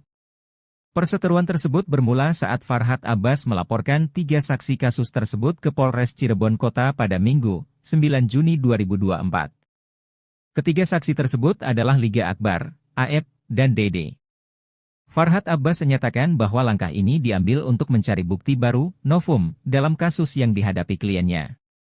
Agenda kami malam ini adalah melaporkan Aep, Dede dan Liga Akbar ke Polres Cirebon Kota, ujar Farhad dalam wawancara, pada Senin, 10 Juni 2024, dini hari. Selain ketiga saksi tersebut, Farhad menjelaskan bahwa timnya sebenarnya juga berencana melaporkan Sudirman, terpidana kasus Vina yang divonis seumur hidup. Namun, rencana ini ditunda karena keberatan dari Titin Prilianti. Ternyata selain menjadi pengacara Saka Tatal, Titin Prilianti juga merupakan pengacara Sudirman. Tapi menurut Farhad, keterangan Sudirman saat BAP justru memberatkan Saka hingga terseret dalam kasus ini. Karena pengacara Sudirman adalah Bu Titin, dan Bu Titin keberatan jika harus melaporkan Sudirman, maka kami memutuskan untuk menunda laporan tersebut, ucapnya. Farhad Abbas menyampaikan bahwa tanpa laporan pidana, timnya kesulitan menemukan bukti baru yang dapat memperkuat pembelaan untuk Saka Tatal. Tim kuasa hukum Saka Tatal memutuskan untuk melaporkan Liga Akbar karena perubahan kesaksiannya dianggap dapat mempengaruhi kronologi kejadian pembunuhan pada poin-poin tertentu. Selain itu, Farhad Abbas juga mempertanyakan kesaksian Aep dan Dede yang tidak pernah hadir di pengadilan. Laporan yang dibuat berdasarkan keterangan Aep dan Dede dianggap kurang valid karena kedua saksi tidak dihadirkan oleh jaksa dalam persidangan. Lalu Farhad Abbas mengatakan Titin Prilianti menyembunyikan BAP. Meski demikian, Farhad menegaskan bahwa pihaknya memiliki salinan bukti dari polisi. Ketua Umum DPN Peradi, Oto Hasibuan, memberikan bantuan hukum karena prihatin dengan para terpidana dan saksi dalam kasus pembunuhan Vina dan Eki di Cirebon pada 2016 silam. S, keluarga terpidana yang dituduh sebagai pelaku pembunuhan Vina di Cirebon, datang dan mengadu dalam kasus ini. Oto menyebut mereka tidak pernah melakukan pembunuhan tersebut berdasarkan dari cerita yang diungkapkan. Hal ini diungkapkan Oto dalam konferensi pers bersama para saksi pada Senin 10 Juni 2024. Kedatangan Pak Dedi ini tidak sendiri, tapi beliau datang bersama dengan 4 orang. Nanti kita jelaskan 4 orang ini adalah 4 orang saksi yang pernah diperiksa di Polda Jawa Barat dan juga pernah menjadi saksi dalam perkara Vina pada 2016 yang lalu. Selain 4 orang ini, kami juga kedatangan bersama dengan Kang Dedi, 5 keluarga korban, keluarga daripada yang terpidana, yang dituduh melakukan perbuatan pembunuhan sebagai pelaku pembunuhan Vina. Yaitu diantaranya orang tua daripada siapa? Eko, Jaya, Supriyanto, terus Eka Sandi, terus sama Hadi Saputra. Jadi ini keluarganya ini datang. Bersama Kang Dedi mereka datang di sini mengadukan bahwa menurut keterangan daripada orang tua yang 5 orang ya berarti ya, 5 orang ini, sesungguhnya mereka ini tidak pernah melakukan perbuatan yang sudah dijatuhkan hukuman kepada mereka. Tetapi mereka dulu terpaksa mengakui dalam berita acaranya karena ada penekanan, penyiksaan terhadap mereka sehingga terpaksa mengaku. Itu cerita yang kami dapatkan dari keluarga orang tua daripada 5 orang tersebut. Di samping itu, ada 4 orang di sini saksi. Yang 4 orang ini adalah satu bernama Okta, ya. Mana Okta? Okta, ya. Kemudian saudara Teguh. Nah, ini Teguh. Kemudian saudara Pramuji. Ya. Pramudia. Ya. Kemudian Ahmad Saifuddin. Nah, 2 diantaranya ini pada waktu 2016 dulu itu adalah pernah menerangkan hal-hal yang sesungguhnya tidak sesuai dengan yang fakta yang sebenarnya. Tapi 2 diantaranya tetap konsisten dengan apa yang sebenarnya, yaitu adalah saudara Okta dan saudara Ahmad Saifuddin. Ini konsisten 2 orang ini. Sedangkan yang Pramudia dan Teguh datang ke kami dan tadi bertemu di atas menceritakan bahwa sesungguhnya apa yang saya ceritakan yang dulu itu tidak benar.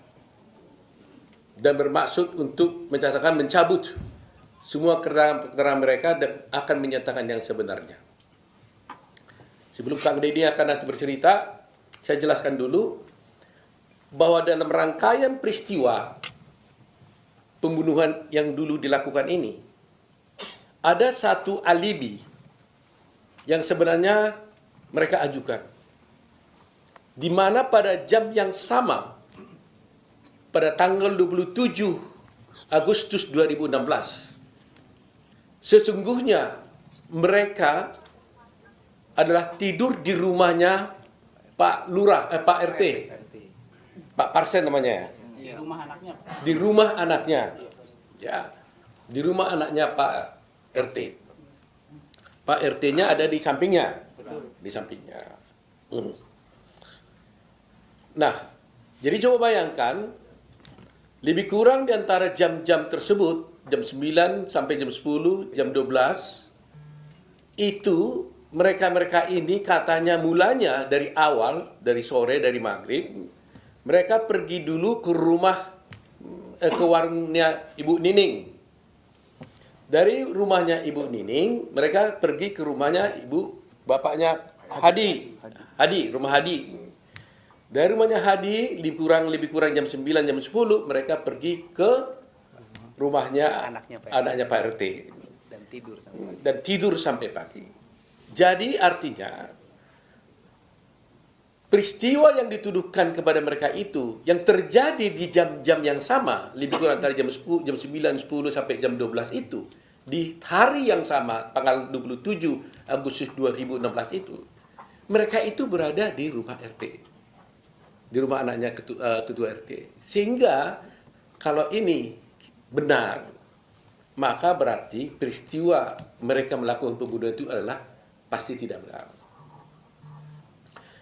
Mereka mengatakan, saya tanya kepada Pramudia, coba jawab, kenapa saudara Pramudia dulu kamu mengatakan bahwa kamu sebenarnya tidak benar ada di rumah itu, di rumah RT, gitu ya?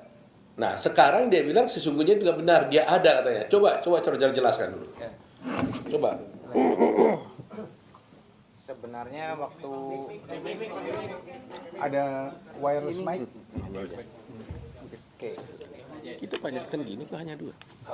Ada beberapa. Bicara ya, Udah bicara aja.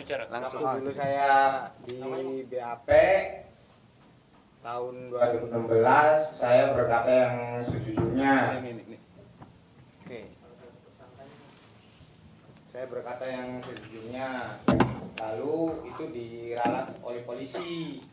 Bilangnya kamu bilang tidur di situ, tapi Pak RT sama anaknya tidak mengakui bahwa anak-anak tidur di situ. Nah, maka dari itu saya merasa takut sendiri. Maka dibantulah diubah BAP seolah-olah saya tidur tidak di rumah Pak RT. Seperti itu ceritanya. Nah, itu waktu berita acara di polisi. Ketika kamu diperiksa di pengadilan, apa yang kamu sampaikan?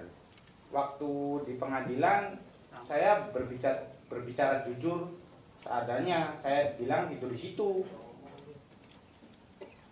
Waktu kamu tidur di situ, melihat nggak yang 5 orang ini yang sedang dipenjara sekarang itu ada di situ juga tidur? Melihat. Melihat ya? Melihat.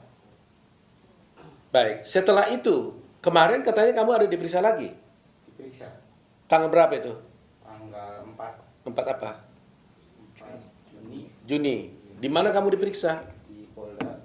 Di Polda. Kamu bilang apa yang sebenarnya di sana? Bilang sejujurnya juga. Apa itu? Ya bahwa saya tidur di situ tuh. Oh, jadi berita acara kamu di situ di BAP kemarin? Cuma bukan diralat sih, jadi kayak diomongin benar aja, kamu bilangnya tidur di situ, sedangkan Pak RT-nya tidak mengakui bahwa anak-anak tidur di situ, bilang gitu. Terus? Jadi kan saya ngerasa takut lagi. Lagi? Emangnya kamu dipukul? Ya sekarang kan saya kan udah punya keluarga, udah kayak dulu lagi Pak, jadi saya takut. Jadi kamu ngomong apa jadinya? Ya saya bilangnya tidur di rumah lagi gitu. Jadi nggak di situ, nggak di tempat RT lagi katanya? Enggak. Oh, jadi yang benar yang mana? Yang benar saya tidur di Pak RT. Wah, jadi bolak-balik nih. Makanya tadi saya marah sama kamu kan? Saya bilang kalau kamu berbohong, maka akan ada orang yang korban. Lebih jahat daripada penjahat sebenarnya kalau berbohong, mengakibatkan orang lain masuk di penjara. Kan saya bilang tadi kan? Jadi saya nggak mau kalian ini berbohong. Nah, kalau kalian memang betul-betul memang malam itu ada di rumah RT, katakan itu kalian di rumah RT. Tapi kalau memang tidak, ya katakan kalian tidak di rumah itu. Jangan gara-gara kebohongan kalian itu ada orang masuk penjara. Seumur hidup lagi. Ya kan? Jadi ingat itu. Berbohong itu adalah merupakan kejahatan luar biasa juga. Ya. Jadi nanti kamu diperiksa lagi tanggal berapa nih? Besok. Ya katakan yang sebenarnya lagi lah. Kalau kamu betul-betul di rumah RT, tidur di situ, melihat 5 terdakwa ini ada di tempat itu pada waktu yang sama, terjadinya pembunuhan, katakan dia ada di sana. Tapi kalau memang kamu betul-betul pulang ke rumah, nggak lihat, tidak tidur di situ, nggak melihat anak-anak itu ada di sana, ya katakan juga seperti itu. Kami Peradi mau bantu kalian kalau jujur, kami juga tidak mau dijadikan alat. Kita harus benar-benar membela kebenaran. Kang Deddy ini sudah begitu capek, mengeluarkan air mata, mengeluarkan biaya, waktu dan tenaga untuk bisa mengungkap kasus ini. Terima kasih nih Kang Deddy, luar biasa nih Kang Deddy ini. Ya, luar biasa. Kami sendiri merasa tersentuh sekali. Sebenarnya ini tugas pengacara sebenarnya itu.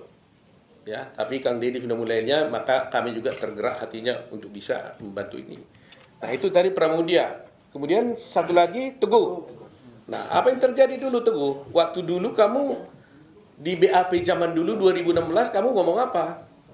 Ya pertama awal sesuai yang ada di kejadian di situ. Cuman Teguh nerangin yang sebenarnya malah nanti kamu akan terlibat gitu. Jadi seolah-olah Teguh tuh tidak tidur di rumah Pak RT, padahal mah tidur di rumah Pak RT. Jadi waktu itu di BAP seperti itu.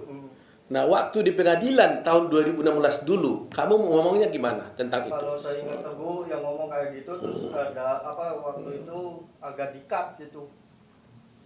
Waktu itu kamu mau ngapa sebenarnya? Mau bilang apa waktu itu? Ya yang sejujurnya Teguh. Yang sejujurnya itu apa? Ya, yang kumpul di rumah Bu Nene, terus di rumah Hadi, terus tidur ke rumah Pak RT. Artinya kamu tidur di rumah Pak RT pada tanggal 27 Agustus? Iya. Jam berapa lebih kurang?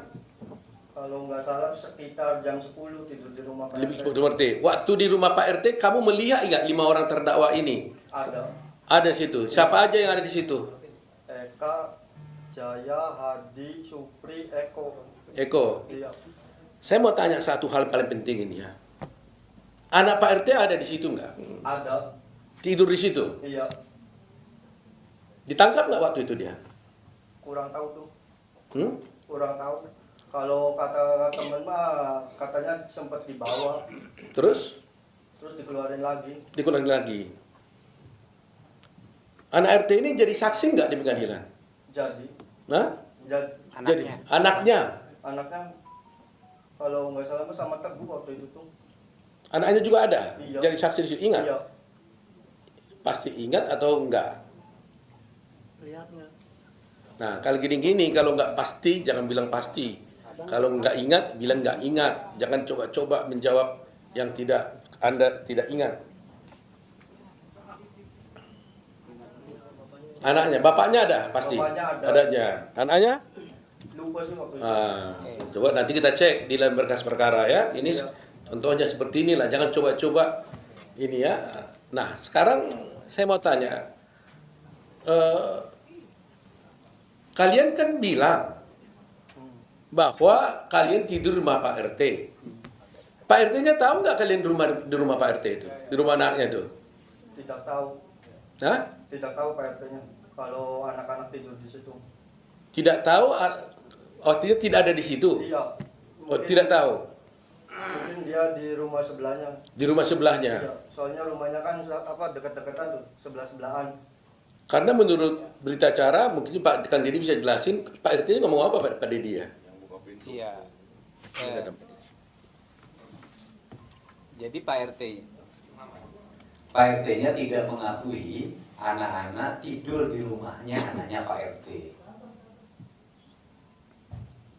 Jadi Pak RT itu tidak mengakui kamu dan teman-temannya itu tidur di rumah anaknya. Iya. Itu berita acaranya begitu Pak RT.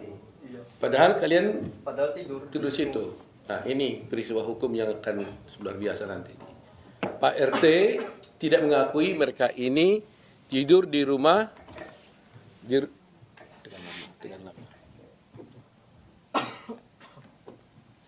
Jadi Pak RT tidak mengakui mereka ini tidur di rumah anaknya Pak RT. Sementara mereka ini, sementara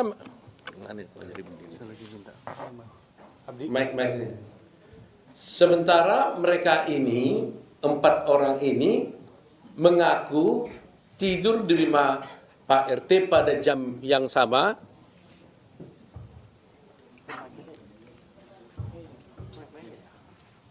Ya, jadi Pak RT ini tidak mengakui mereka ini tidur di rumah Pak RT. Sementara mereka ini mengakui bahwa mereka tidur di rumah Pak RT pada waktu yang sama, bersama-sama dengan 5 orang terpidana yang sekarang di dalam penjara. Ini isu sentralnya di situ. Dan 5 orang terpidana yang ada sekarang ini juga mengatakan mereka tidur di rumah Pak RT. Artinya ada 9 orang yang mengatakan mengaku tidur di rumah Pak RT. Tapi hanya 1 Pak RT mengatakan tidak tidur di rumah Pak RT. Dan anehnya anak Pak RT ikut tidur bersama mereka. Tapi cerita tentang anak Pak RT ini sendiri kami tidak tahu. Kenapa dia tidak ikut menjadi terdakwa di sini? Karena menurut mereka, sebelum ke rumah Pak RT, mereka itu sama-sama pergi ke warung Ibu Nining, kemudian kembali ke rumah Hadi, bersama-sama dengan anak Pak RT, dan kemudian tidur di rumah Pak RT. Pertanyaannya, kenapa anak Pak RT ini tidak ikut? Atau karena memang dia tidak berbuat, atau memang tidak ada peristiwa atau apa, itu nanti menjadi bahan dari tim lawyer untuk mengusutnya. Nah, sekarang ada 5, jadi kita tanya dulu. Okta gimana? Okta berdiri. tadi udah ya? Belum. Nah, coba. Kamu juga tidur rumah Pak RT ya? Iya, tidur Pak. Dan rumah anaknya? Iya. Kamu juga melihat semua peristiwa itu, bahwa melihat bahwa 5 terpidana yang sekarang di penjara itu ada bersama kalian? Ada. Ada ya? Termasuk anak Pak RT? Ada termasuk. Nah, jadi sebenarnya Peggy ada di situ kan? Tidak ada. Peggy tidak ada? Tidak ada. Mau dia, Peggy ada waktu itu kalian tidur bersama? Tidak ada. Kenal nggak dengan Peggy? Nggak kenal. Okta kenal nggak? Kenal karena satu daerah. Kenal. Tapi waktu itu dia nggak ada tidur bersama kalian? Teguh kenal dengan Peggy? Kenal. Kenal? Cuman waktu SD aja. Tapi waktu tidur malam itu Peggy ada? Nggak ada. Nggak ada. Iya. Kalau Udin? Kenal. Kenal. Kenal. Malam itu ada Peggy? Nggak ada. Nggak ada juga? Nggak ada. Nah ini juga nggak ada juga nih. Jadi memang kita menjadi sedih juga ya apa yang terjadi sebenarnya. Kami belum bisa menyimpulkan apa yang terjadi, tapi dari cerita-cerita ini kan menjadi berbeda semua. Tapi harus ingat loh ya, bersaksi palsu bisa dihukum loh. Sama dengannya kalau terbukti nanti Pak RT-nya palsu, bisa juga dilaporkan juga saksi palsu. Nah siapa di antara kalian ini bersaksi palsu ini? Kalian yang bersaksi palsu atau Pak RT bersaksi palsu? Kan begitu jadi pertanyaannya kan? Ada 9 mengatakan kalian tidur di situ, Pak RT mengatakan tidur di situ. Siapa yang bersaksi palsu jadinya? Ini masalah hukum yang serius. Itu fase pertama. Sekarang yang kedua mengenai terdakwa 5 orang yang ada di penjara sekarang. Ibu dari siapa? Kakaknya Supriyanto. Kakak, kasih mic dulu. Berdiri. Ibu kakaknya? Kakaknya Supriyanto. Di dalam penjara sekarang? Iya. Yang dituduh juga pembunuh di situ? Iya. Nah cerita yang ibu tahu bagaimana? Sama Pak. Dia juga nyetain bahwa dia di warung Ibu Nining ke rumah Hadi, terus tidur di rumah anaknya Pak RT. Pada waktu tanggal itu? Iya. Betul begitu Ibu ya? Betul. Ibu tahu itu dari mana? Dari waktu jenguk anak Waktu jenguk anak di penjara? di Polda, iya. Di Polda. Dia ngomong begitu? Iya. Dia mengaku nggak pembunuh?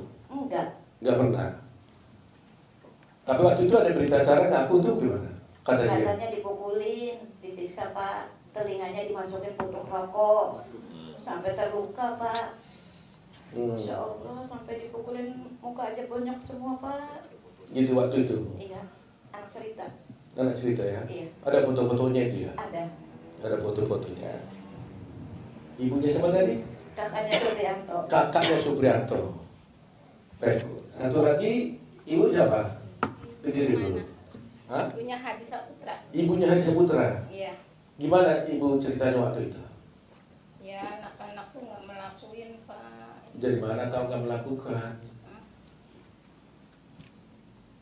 Itu anaknya waktu itu betul-betul sama dengan ke rumah warung Bu Nining kan? Iya, kumpul di Bu Nining, terus ke Hadi, Terus? ke rumahnya Pak Pasren, RT.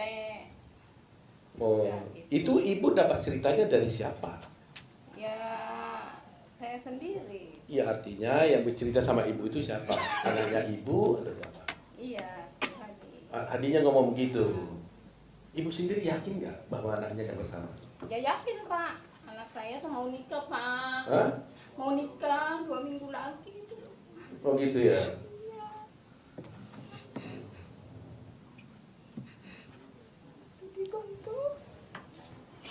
Jadi semua bilang begitu ya, bahwa sesungguhnya mereka ada di tidur rumah Pak RT pada tanggal 7.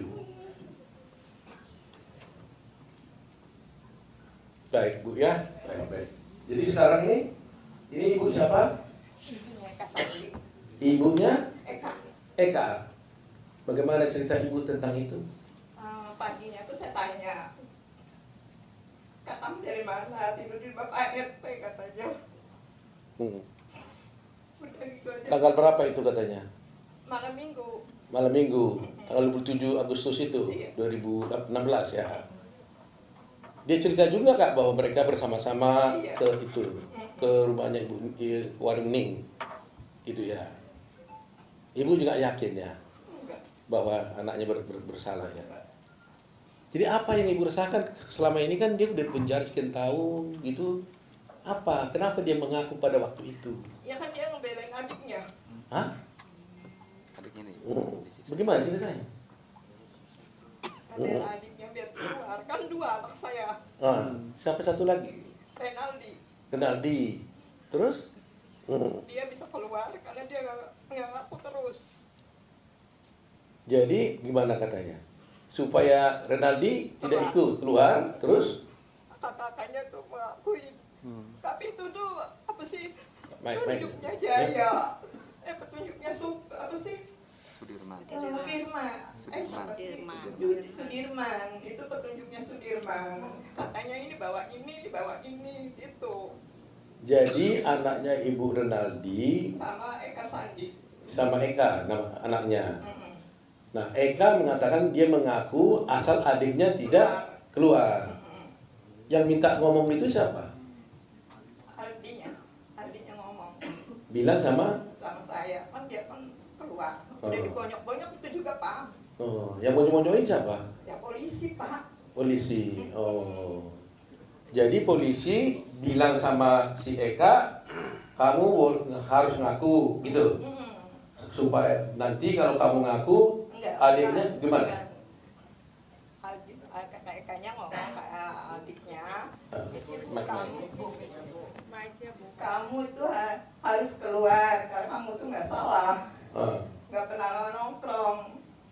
Dia mah di rumah aja, Pak. Kalau Eka sih ya kumpul-kumpul.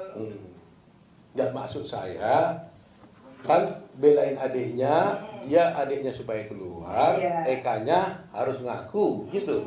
Iya. Begitu nggak? Iya, betul. Nah, yang suruh harus ngaku itu siapa? Angga Sudirman kan Eka ini bawa ini, Ya. jadi ya udah saya aja yang jadi korban gitu. Oh. Pak. Cukup tangannya aja. Gitu, cukup gitu aja. Untuk nyamatin adiknya. Oh. Baik. Enggak ada yang satu. Sekarang ini ibu siapa nih? Kalau Ekanya ada, kalau adiknya enggak ada. Nah, gimana ibu nggak tahu? Sama kayak gitu, Pak. Sama. Ibunya, ini ibunya Eko ya. Sekarang Eko umur berapa sekarang, Bu? 35, Pak. 35. Waktu itu memang ibu yakin dan tahu bahwa dia tidur di rumah Pak RT malam itu ya. Ya anaknya paling nurut lah, suka bantu di rumah, nimbang-nimbang apa masih saya di pasar. Gitu. Jadi jarang main, kalau main jam 8 saya cari, saya tuntut pulang. Gitu ya. Nah ini anakku. Iya. Dan ini kayak gini kita trauma Pak, sampai sakit, sampai baru. Cuci darah. Cuci darah siapa? Cuci darah. Ini cuci darah anak. Cuci darah siapa? Ibunya sekarang cuci. Oh, ibunya cuci darah. Oh, waduh. Yang sampai jual rumah siapa? Ini. Ini jual rumah gara apa? Ya buat pontang-panting, Pak. Buat pontang-panting ngurusin ini semua. Iya, Pak. Baik. Ambil mic-nya dulu ya. Jadi supaya masyarakat tahu kenapa ini menjadi isu penting, saya ulangi lagi ya, bahwa Vina dan Egy ya itu dinyatakan dibunuh dan diperkosa, yaitu sekitar jam 10 tanggal 27 Agustus 2016 oleh 8 orang terdakwa yang ada sekarang di penjara. 1, Saka sudah bebas karena tidak dihukum seumur hidup. 5 masih ada di sana. Ya. 7 masih ada di sana. Nah, padahal menurut mereka ini kelima terdakwa itu yang diwakili sekarang 5 termasuk Saka. Ya, jadi 6 berarti ya. Satu lagi kita belum bertemu ya. Itu mengatakan pada tanggal 27 Agustus tersebut jam 10-an itu mereka itu tidak berada di tempat kejadian di mana Egy dan Vina dibunuh. Mereka ada tidur bersama-sama. Berarti 9 orang tadi itu bersama-sama di rumah anaknya Pak RT. Jadi kalau mereka ada di rumah Pak RT pada jam yang sama itu, bagaimana mereka bisa dituduh melakukan pembunuhan di tempat dibunuhnya si Egy dan Vina? Eki ya. Sehingga timbul pertanyaan, sebenarnya ada pembunuhan enggak? Kan gitu. Itu. Nah, kedua yang sudah saya jelaskan kemarin, biar jelas lagi. Yang didakwa di dalam perkara ini ada 11 orang. 11 orang. Didakwa secara bersama-sama melakukan tindak pidana pembunuhan dan perkosaan. Dari 11 ini, 8 sudah diadili. 3 dinyatakan buron. Kemudian terakhir ditangkap 1, yaitu namanya Peggy. Kemudian 2 orang lagi yang dinyatakan buron ini tiba-tiba dinyatakan diralat, itu adalah fiktif, artinya tidak ada. Padahal dalam dakwaan jaksa dikatakan yaitu Andi dan Andi dan Dani, yang kemudian oleh jaksa oleh polisi dinyatakan itu fiktif. Andi dan Dani ini dikatakan fiktif. Itu di dalam dakwaan disebutkan bahwa Dani dan Andi inilah yang membawa korban Vina dan si Eki ke flyover dengan naik sepeda motor diapit katanya. Mungkin kalau dibilang diapit itu dibonceng diapit ke flyover, sehingga terkesan matinya itu gara-gara kecelakaan. Itu dakwaan jaksa dan di situ juga putusan hakim. Nah, kalau polisi mengatakan Andi dan Dani itu fiktif, berarti ceritanya itu kan jadi aneh. Pertanyaannya, siapa yang membawa Vina dan Eki ini ke flyover? Apa bisa mereka itu ada jalan lagi kalau sudah mati? Siapa yang bawa? Ini aneh nih cerita ini. Jadi artinya berarti isi dakwaan itu fiktif dong. Karena Dani dan Andi sesungguhnya tidak ada. Padahal di dalam dakwaan disebut ada. Termasuk mukul-mukul lagi itu orangnya itu. Ya, kalau dakwaannya isinya fiktif, berarti tuntutannya juga dugaannya fiktif juga. Otomatis akibatnya apa? Ya akibatnya putusan hakim menjadi tidak benar. Karena di sana masih ada Dani dan Andi. Nah ini buat kita masyarakat Indonesia harus memahaminya. Itu sebabnya kami Peradi terus terang aja prihatin. Mereka datang atas jasa bantu dari Pak Kang Dedi datang ke sini. Kang Dedi aja sudah berkomitmen dan berkorban banyak, apalagi kami Peradi. Oleh karena itu kami minta, kami tidak mau mengatakan membela, menyalahkan polisi, tidak begitu cara berpikir kami. Kami menginginkan sudah terlalu banyak kejadian-kejadian seperti ini. Termasuk Jessica Wongso, kasusnya kalian sudah lihat sampai masuk di Netflix. Saya melihat akhir-akhir ini, pameo di dalam hukum, waktu saya sekolah hukum pertama kali, sampai saya menjadi dosen, mengajar, sampai guru besar. Itu kita diajarkan pameo, baik kepada semua sarjana hukum, termasuk yang kemudian menjadi hakim, jaksa, dan polisi. Lebih bagus membebaskan 1000 orang yang bersalah ketimbang menghukum 1 orang yang tidak bersalah.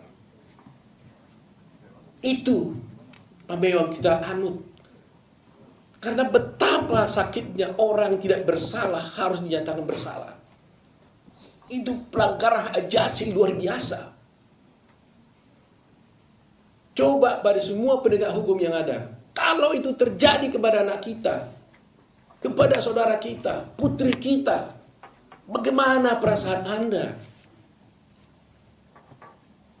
Saya tidak menuduh nih, tapi kalau betul-betul terjadi ini adalah salah, error, bukan itu orangnya. Sedih sekali. Inikah penegakan hukum yang harus kita puja-puja itu? Nah situlah tekad kami sekarang nih. Dan kami minta kalau boleh kepada Polri. Karena ini masih ada penyidikan berlanjut.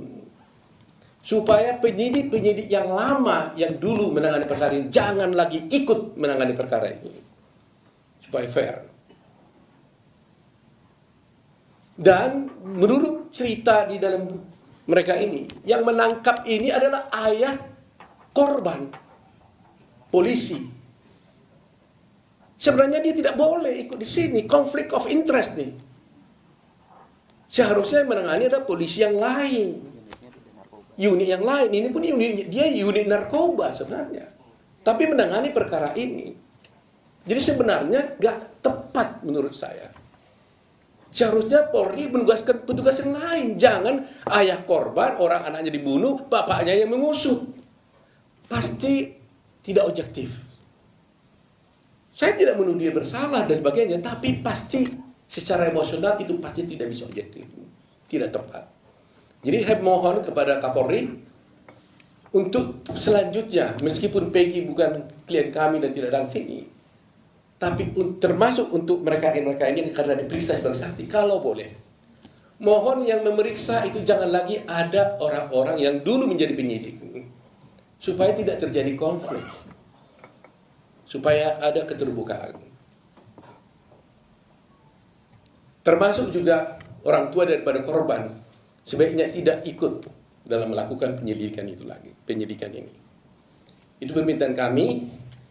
Dan selanjutnya saya minta bantuan dari Kang Deddy untuk bisa memberikan penjelasan. Kenapa sih Kang Deddy kok begitu sampai mati-matian nih mau datang membawa mereka ke sini. Sampai nangis beberapa kali saya lihat. Tadi juga saya di atas berdua, nggak ada orang. Nangis beliau nih. Saya sih nangis dalam hati saya. Tapi beliau sampai adukkan air mata. Kalau saya sudah sering nangis menghadapi seperti ini. Jadi ini saya coba dengar suaranya Kang Deddy.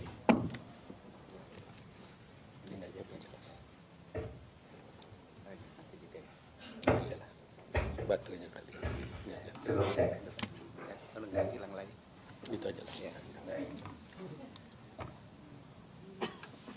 Baik, terima kasih Pak Oto dan semua tim Peradi yang telah menerima kami dengan penuh rasa kemanusiaan, rasa penghormatan. Sini orang yang dalam setiap hari itu biasa berkeliling kampung.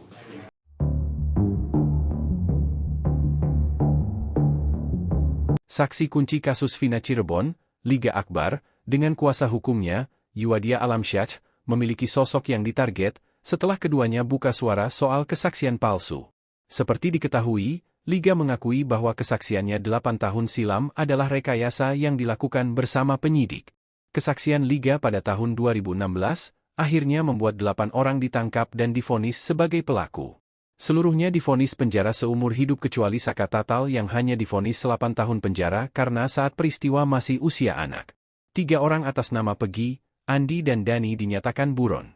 Dalam BAP tahun 2016, Liga Akbar disebut ikut bersama Vina dan Eki setelah nongkrong di warung dekat SMA 4 Cirebon.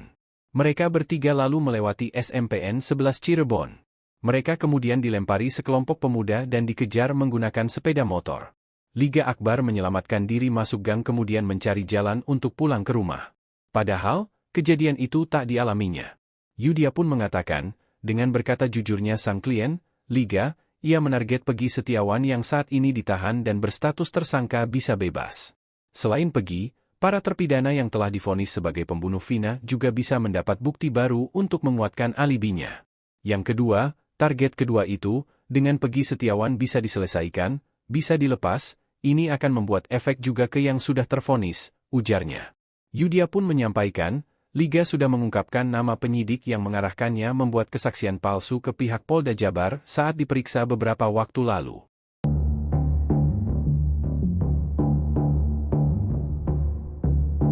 Setelah melaporkan 3 saksi sebelumnya, tim kuasa hukum Saka Tatal kini berencana untuk melaporkan saksi lainnya, yakni Melmelmel. Hal ini disampaikan langsung oleh salah satu kuasa hukum Saka Tatal, Farhad Abbas. Melmelmel selanjutnya yang akan kita laporkan, ujar Farhad saat diwawancarai media, Senin, 10 Juni 2024. Farhad menegaskan, agar Melmelmel tidak banyak berbicara, baik di media sosial maupun di televisi. Rencana pelaporan ini merupakan kelanjutan dari upaya hukum yang dilakukan oleh tim kuasa hukum Saka Tatal untuk mengusut tuntas kasus yang sedang mereka tangani. Hingga berita ini diturunkan, belum ada tanggapan resmi dari Melmelmel terkait ancaman pelaporan tersebut. Adapun, Melmelmel sendiri baru-baru ini muncul ke publik dan memberikan kesaksian terkait kasus pembunuhan Vina dan Eki pada tahun 2016 lalu.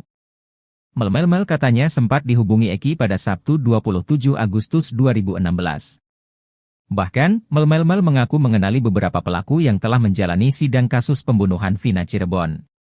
Pada Minggu, 9 Juni 2024, malam, Saka Tatal didampingi kuasa hukumnya melaporkan 3 saksi, yakni Liga Akbar, AF dan DD ke Polres Cirebon Kota.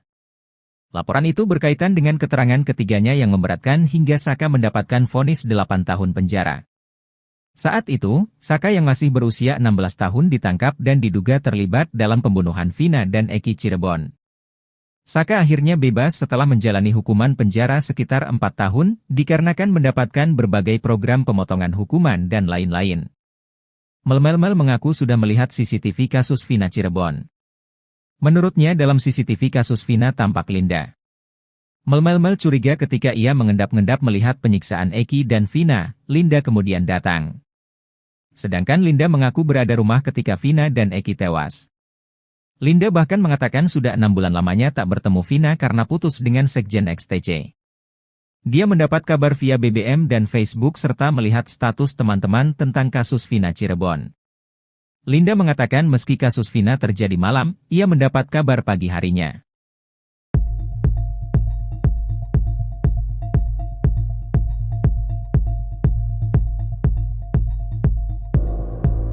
Dua pengacara mantan terpidana kasus Vina dan Eki, Saka Tatal, yakni Farhat Abbas dan Titin Prilianti diduga tengah berseteru.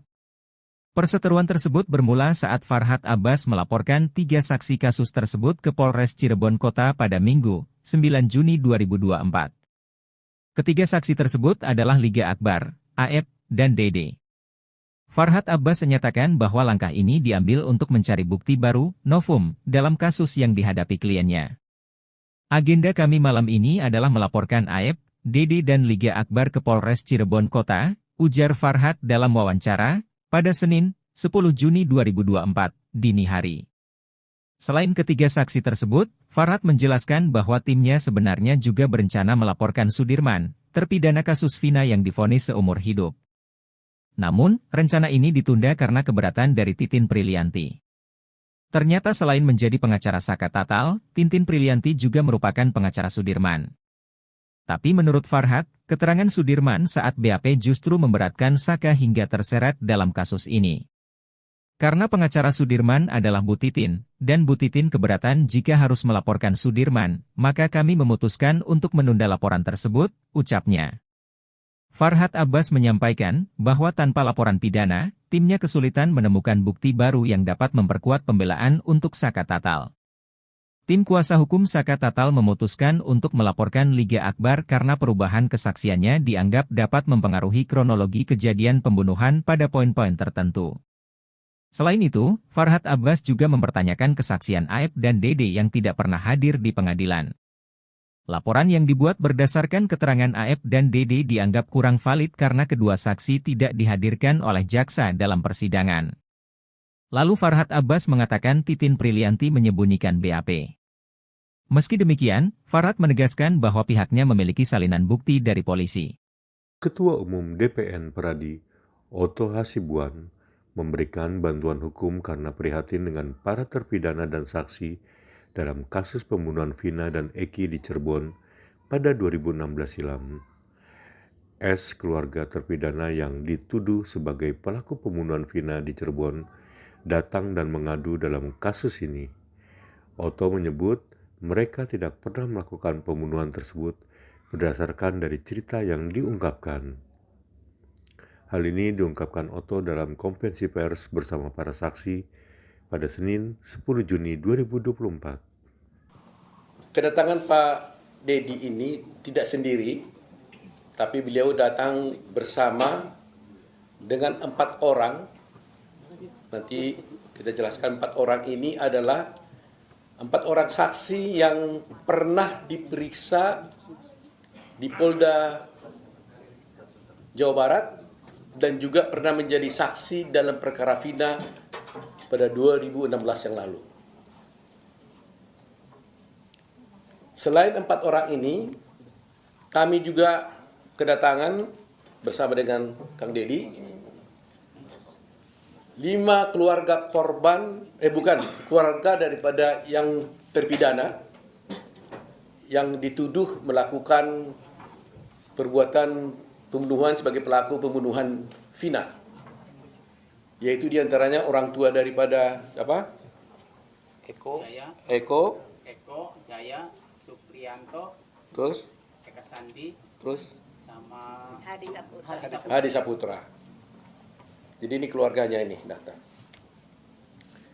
Bersama Kang Dedi mereka datang di sini mengadukan bahwa menurut keterangan daripada orang tua yang 5 orang ya berarti ya, 5 orang ini, sesungguhnya mereka ini tidak pernah melakukan perbuatan yang sudah dijatuhkan hukuman kepada mereka. Tetapi mereka dulu terpaksa mengakui dalam berita acaranya karena ada penekanan, penyiksaan terhadap mereka sehingga terpaksa mengaku. Itu cerita yang kami dapatkan dari keluarga orang tua daripada 5 orang tersebut. Di samping itu ada 4 orang di sini saksi. Yang 4 orang ini adalah satu bernama Okta ya. Mana Okta? Okta ya. Kemudian saudara Teguh. Nah, ini Teguh. Kemudian saudara Pramuji. Ya, Pramudia. Ya. Kemudian Ahmad Saifuddin. Nah, 2 diantaranya ini pada waktu 2016 dulu itu adalah pernah menerangkan hal-hal yang sesungguhnya tidak sesuai dengan yang fakta yang sebenarnya. Tapi 2 diantaranya tetap konsisten dengan apa yang sebenarnya, yaitu adalah saudara Okta dan saudara Ahmad Saifuddin. Ini konsisten 2 orang ini. Sedangkan yang Pramudia dan Teguh datang ke kami dan tadi bertemu di atas menceritakan bahwa sesungguhnya apa yang saya ceritakan yang dulu itu tidak benar. Dan bermaksud untuk mencabut semua keterangan mereka dan akan menyatakan yang sebenarnya. Sebelum Kang Dedi akan nanti bercerita, saya jelaskan dulu bahwa dalam rangkaian peristiwa pembunuhan yang dulu dilakukan ini, ada satu alibi yang sebenarnya mereka ajukan. Di mana pada jam yang sama, pada tanggal 27 Agustus 2016, sesungguhnya mereka adalah tidur di rumahnya Pak Lurah, Pak RT, Pak Parsen namanya ya. Di rumah anaknya. Di rumah anaknya, ya, di rumah anaknya Pak RT. Pak RT-nya ada di sampingnya, di sampingnya.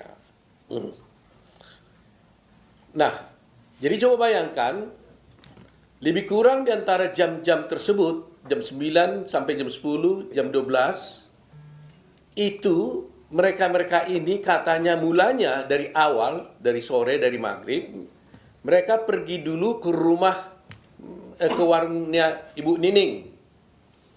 Dari rumahnya Ibu Nining, mereka pergi ke rumahnya bapaknya Hadi, rumah Hadi. Dari rumahnya Hadi, lebih kurang jam 9, jam 10, mereka pergi ke rumahnya anaknya Pak RT. Dan tidur sampai pagi. Jadi artinya, peristiwa yang dituduhkan kepada mereka itu, yang terjadi di jam-jam yang sama, lebih kurang antara jam 10, jam 9, 10 sampai jam 12 itu, di hari yang sama, tanggal 27 Agustus 2016 itu, mereka itu berada di rumah RT. Di rumah anaknya ketua RT. Sehingga kalau ini benar, maka berarti peristiwa mereka melakukan pembunuhan itu adalah pasti tidak benar. Mereka mengatakan, saya tanya kepada Pramudia, coba jawab, kenapa saudara Pramudia dulu kamu mengatakan bahwa kamu sebenarnya tidak benar ada di rumah itu, di rumah RT, gitu ya? Nah, sekarang dia bilang sesungguhnya juga benar, dia ada katanya. Coba jelaskan dulu. Coba. Sebenarnya waktu ada wireless mic. Oke. Kita banyakkan gini kok hanya 2? Ada berapa? Bicara ya, Udah bicara aja. Langsung. Waktu dulu saya di BAP tahun 2016, saya berkata yang sejujurnya. Oke. Saya berkata yang sejujurnya. Lalu itu diralat oleh polisi. Bilangnya kamu bilang tidur di situ, tapi Pak RT sama anaknya tidak mengakui bahwa anak-anak tidur di situ. Nah, maka dari itu saya merasa takut sendiri. Maka dibantulah diubah BAP seolah-olah saya tidur tidak di rumah Pak RT. Seperti itu ceritanya. Nah, itu waktu berita acara di polisi. Ketika kamu diperiksa di pengadilan, apa yang kamu sampaikan? Waktu di pengadilan, saya berbicara jujur seadanya. Saya bilang tidur di situ. Waktu kamu tidur di situ, melihat nggak yang 5 orang ini yang sedang dipenjara sekarang itu ada di situ juga tidur? Melihat. Melihat ya? Melihat.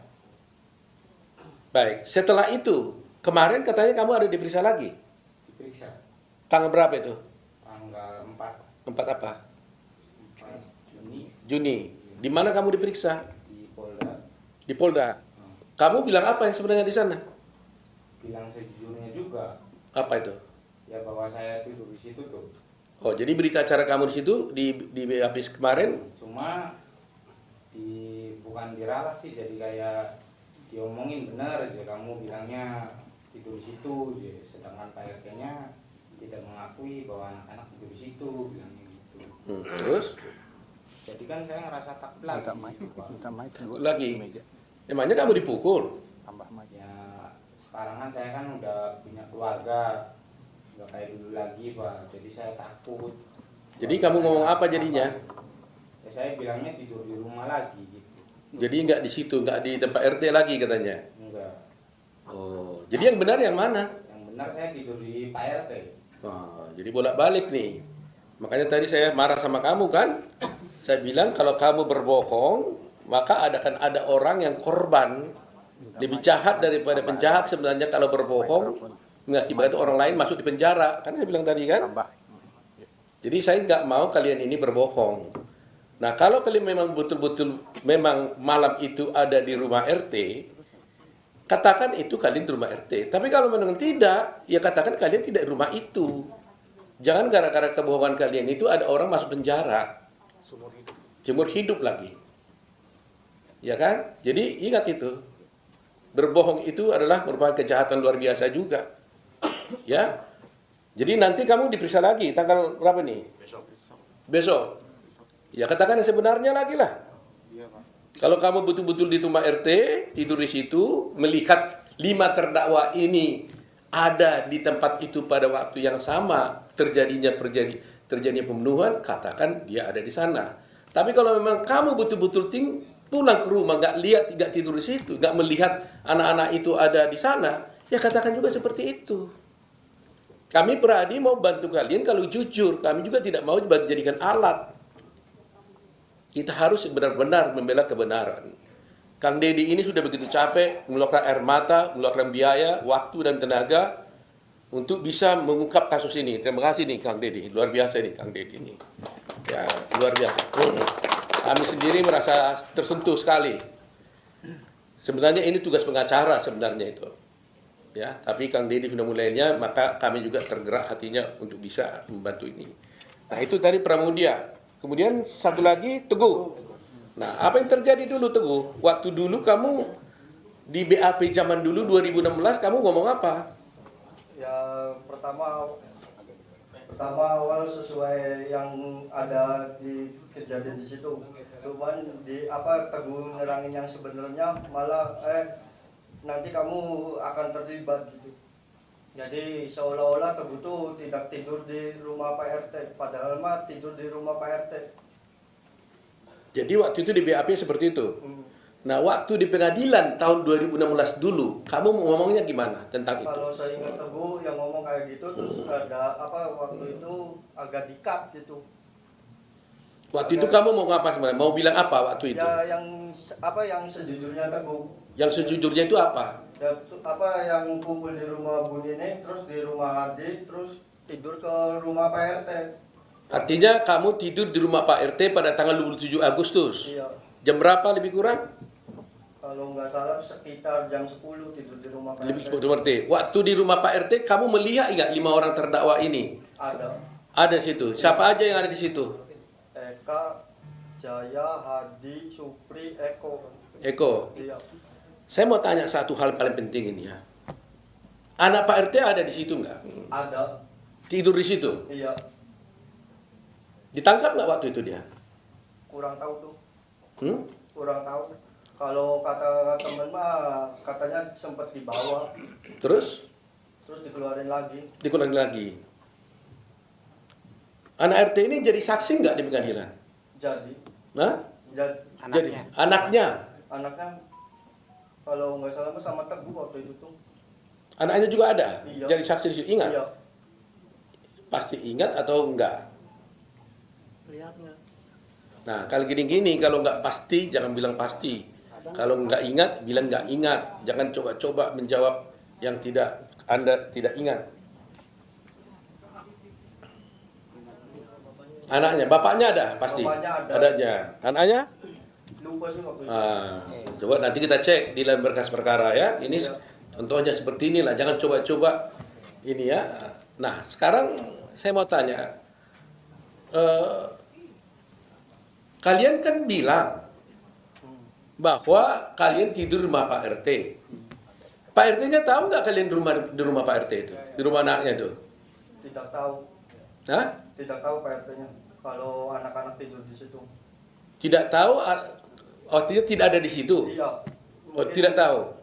Mungkin dia di rumah sebelahnya. Di rumah sebelahnya? Iya. Soalnya rumahnya kan dekat-dekatan tuh, sebelah-sebelahan. Karena menurut berita acara, mungkin Pak Kandidi bisa jelasin, Pak RT ngomong apa Pak Dedi ya? Iya. Jadi Pak RT-nya tidak mengakui anak-anak tidur di rumahnya anaknya Pak RT. Jadi Pak RT itu tidak mengakui kamu dan teman-temannya itu tidur di rumah anaknya. Iya. Itu berita acaranya begitu Pak RT. Iya. Padahal kalian tidur situ. Nah, ini peristiwa hukum yang akan luar biasa nanti. Pak RT tidak mengakui mereka ini tidur di rumah dengan nama. Jadi Pak RT tidak mengakui mereka ini tidur di rumah anaknya Pak RT. Sementara mereka ini, sementara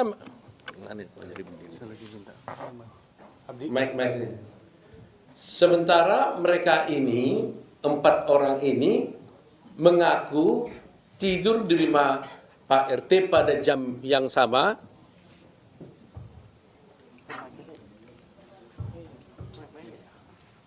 Ya, jadi Pak RT ini tidak mengakui mereka ini tidur di rumah Pak RT.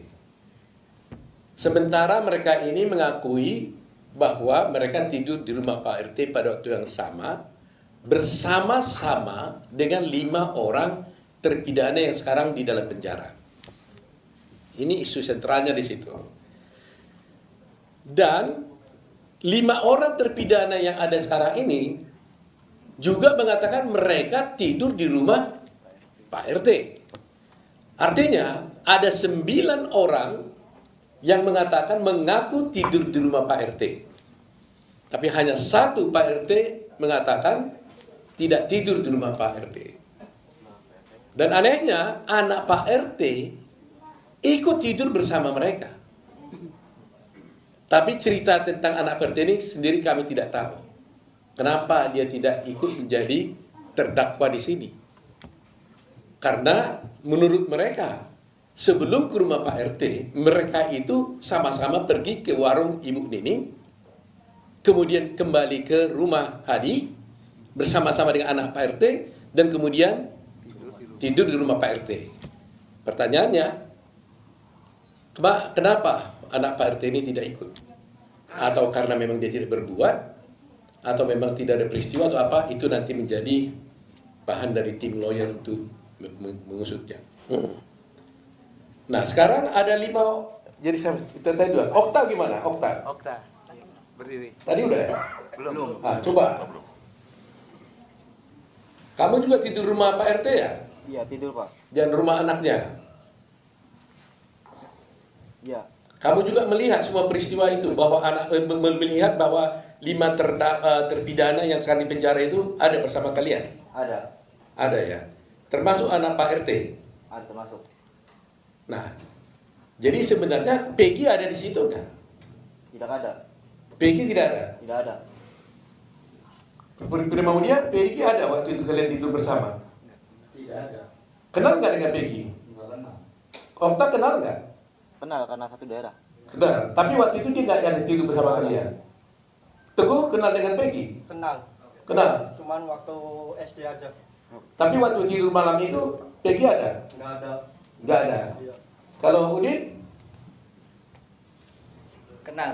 Kenal. Kenal. Malam itu ada Peggy? Nggak ada. Nggak ada juga? Nggak ada. Nah, ini juga nggak ada juga ini. Jadi memang kita menjadi sedih juga ya, apa yang terjadi sebenarnya. Kami belum bisa menyimpulkan apa yang terjadi, tapi dari cerita-cerita ini kan menjadi berbeda semua. Tapi harus ingat loh ya, bersaksi palsu bisa dihukum loh. Sama dengannya kalau terbukti nanti Pak RT-nya palsu, bisa juga dilaporkan juga saksi palsu. Nah, siapa di antara kalian ini bersaksi palsu ini? Kalian yang bersaksi palsu atau Pak RT bersaksi palsu? Kan begitu jadi pertanyaannya kan? Ada 9 mengatakan kalian tidur di situ, Pak RT mengatakan tidur di situ. Siapa yang bersaksi palsu jadinya? Ini masalah hukum yang serius. Itu fase pertama. Sekarang yang kedua mengenai terdakwa 5 orang yang ada di penjara sekarang. Ibu dari siapa? Kakaknya Suprianto. Kakak, kasih mic dulu. Berdiri. Ibu kakaknya? Kakaknya Suprianto. Di dalam penjara sekarang? Iya. Yang dituduh juga pembunuh di situ? Iya. Nah, cerita yang ibu tahu bagaimana? Sama Pak. Dia juga nyetain bahwa dia di warung Ibu Nining ke rumah Hadi, terus tidur di rumah anaknya Pak RT. Pada waktu tanggal itu? Iya. Betul begitu Ibu ya? Betul. Ibu tahu itu dari mana? Dari waktu jenguk anak Waktu jenguk anak di penjara? di Polda, iya. Di Polda. Dia ngomong begitu? Iya. Dia mengaku nggak pembunuh? Enggak. Nggak pernah.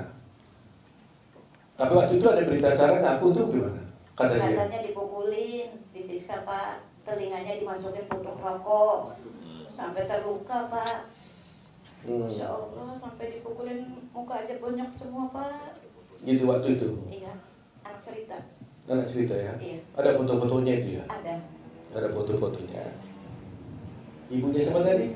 Kakaknya Suprianto. Kakaknya Suprianto. Baik. Satu lagi, ibu siapa? Berdiri dulu. Hah? Ibunya Hadi Saputra. Ibunya Hadi Saputra? Iya. Gimana ibu ceritanya waktu itu? Ya anak-anak tuh nggak melakuin Pak. Dari mana tahu nggak melakukan? Itu anaknya waktu itu betul-betul sama dengan ke rumah warung Bu Nining kan? Iya, kumpul di Bu Nining, Heeh. terus ke Hadi, Terus? ke rumahnya Pak Pasren, RT. Oh, itu ibu dapat ceritanya dari siapa? Ya saya sendiri. Iya, artinya yang bercerita sama ibu itu siapa? Anaknya ibu atau siapa? Iya, si Hadi. Hadinya ngomong begitu. Ibu sendiri yakin nggak bahwa anaknya ada bersama? Ya yakin Pak, anak saya tuh mau nikah Pak. Hah? Mau nikah 2 minggu lagi itu. Oh gitu ya.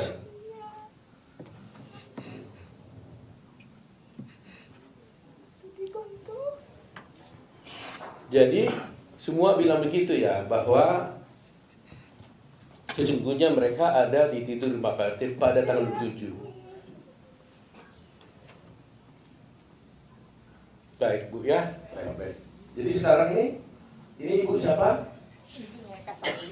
Ibunya? Eka. Bagaimana cerita Ibu tentang itu? Paginya tuh saya tanya, kamu dari mana? Tidur di Bapak RT katanya. Udah gitu aja. Tanggal berapa itu katanya? Malam Minggu. Malam Minggu, tanggal 27 Agustus itu, 2016 ya.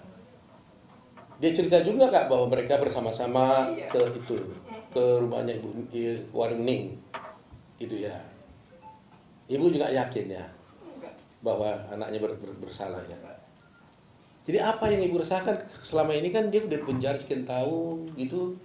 Apa? Kenapa dia mengaku pada waktu itu? Ya kan dia ngebelain adiknya. Hah? Adiknya nih. Bagaimana ceritanya? Ada adiknya biar keluar. Kan 2 anak saya. Sampai satu lagi? Renaldi. Terus? Dia bisa keluar karena dia nggak ngaku terus. Jadi gimana katanya? Supaya Renaldi tidak ikut keluar, terus? Kakaknya tuh mengakui. Tapi itu tuh apa sih? Petunjuknya Ya. Jaya. Petunjuknya apa sih? Sudirman. Sudirman. Itu petunjuknya Sudirman. Katanya ini bawa ini gitu. Jadi anaknya Ibu Renaldi Sama Eka Sandi. sama Eka nama anaknya. Nah, Eka mengatakan dia mengaku asal adiknya tidak keluar. Yang minta ngomong itu siapa? Ardinya ngomong. Bilang sama Saya, kan dia kan keluar. Udah dibonyok-bonyok itu juga, Pak. yang bonyok-bonyokin siapa? Ya polisi, Pak. Polisi. Jadi polisi bilang sama si Eka, kamu harus ngaku gitu. Supaya nanti kalau kamu ngaku, adiknya gimana? Kakaknya ngomong kayak adiknya, kamu itu harus keluar karena kamu tuh nggak salah, nggak pernah nongkrong. Dia mah di rumah aja, Pak. Kalau Eka sih ya kumpul-kumpul. Nggak, maksud saya kan belain adiknya, dia adiknya supaya keluar, Ekanya harus ngaku gitu. Iya. Begitu nggak? Iya, betul. Nah, yang suruh harus ngaku itu siapa? Angga Sudirman kan Eka ini bawa ini, bawa Iya. ini. Jadi ya udah saya aja yang jadi korban gitu. Cukup tangannya aja. Gitu. Cukup gitu aja. Untuk nyamatin adiknya. Baik. Enggak ada yang satu. Sekarang ini Ibu siapa nih? Kalau Ekanya ada, kalau adiknya enggak ada. Nah, gimana Ibu ngetahu? Sama kayak gitu, Pak. Sama. Ibunya, ini ibunya Eko ya. Sekarang Eko umur berapa sekarang, Bu? 35, Pak. 35. Waktu itu memang Ibu yakin dan tahu bahwa dia tidur di rumah Pak RT malam itu ya. Ya anaknya paling nurut lah, suka bantu di rumah, nimbang-nimbang apa makan saya di pasar. Gitu. Jadi jarang main, kalau main jam 8 saya cari, saya tuntut pulang. Begitu ya. Nah ini anakku. Iya. Dan ini kayak gini kita terowong sampai sakit, sampai baru. Cuci darah. Cuci darah siapa? Cuci darah. Ini cuci darah anak. Cuci darah siapa? Ibunya sekarang cuci. Oh, ibunya cuci darah. Oh, waduh. Yang sampai jual rumah siapa? Ini. Ini jual rumah gara-gara apa? Ya buat pontang-panting, Pak. Buat pontang-panting ngurusin ini semua. Iya, Pak. Baik. Ambil mainnya dulu ya. Jadi supaya masyarakat tahu kenapa ini menjadi isu penting, saya ulangi lagi ya, bahwa Vina dan Egy ya itu dinyatakan dibunuh dan diperkosa, yaitu sekitar jam 10 tanggal 27 Agustus 2016.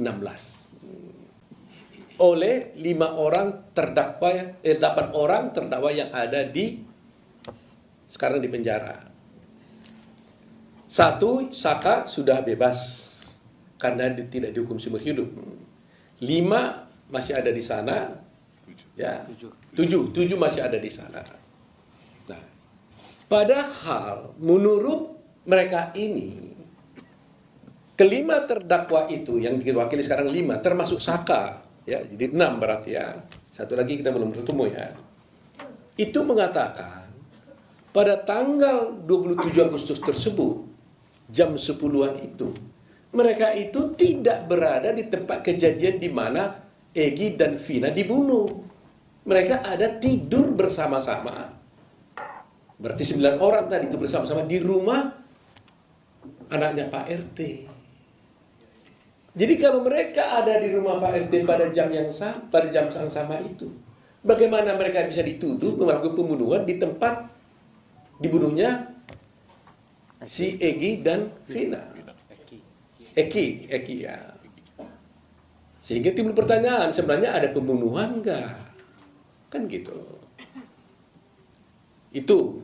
Nah, kedua yang sudah saya jelaskan kemarin, biar jelas lagi.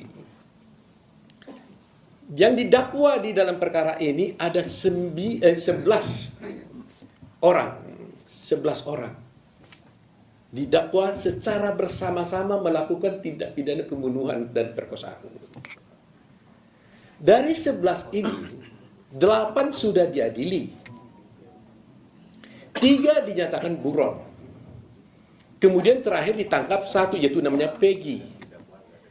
Kemudian 2 orang lagi yang dinyatakan buron ini tiba-tiba dinyatakan diralat, itu adalah fiktif, artinya tidak ada.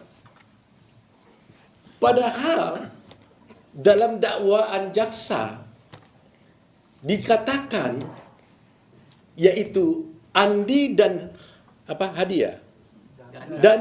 Andi dan Dani, yang kemudian oleh jaksa oleh polisi dinyatakan itu fiktif.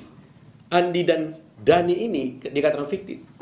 Itu di dalam dakwaan disebutkan bahwa Dani dan Andi inilah yang membawa korban Vina dan si Eki ke flyover dengan naik sepeda motor diapit katanya. Mungkin kalau dibilang diapit itu dibonceng diapit ke flyover, sehingga terkesan matinya itu gara-gara kecelakaan. Itu dakwaan jaksa dan di situ juga putusan hakim. Nah, kalau polisi mengatakan Andi dan Dani itu fiktif, berarti ceritanya itu kan jadi aneh. Pertanyaannya, siapa yang membawa Vina dan Eki ini ke flyover? Apa bisa mereka itu ada jalan lagi kalau sudah mati? Siapa yang bawa? Ini aneh nih cerita ini. Jadi artinya berarti isi dakwaan itu fiktif dong.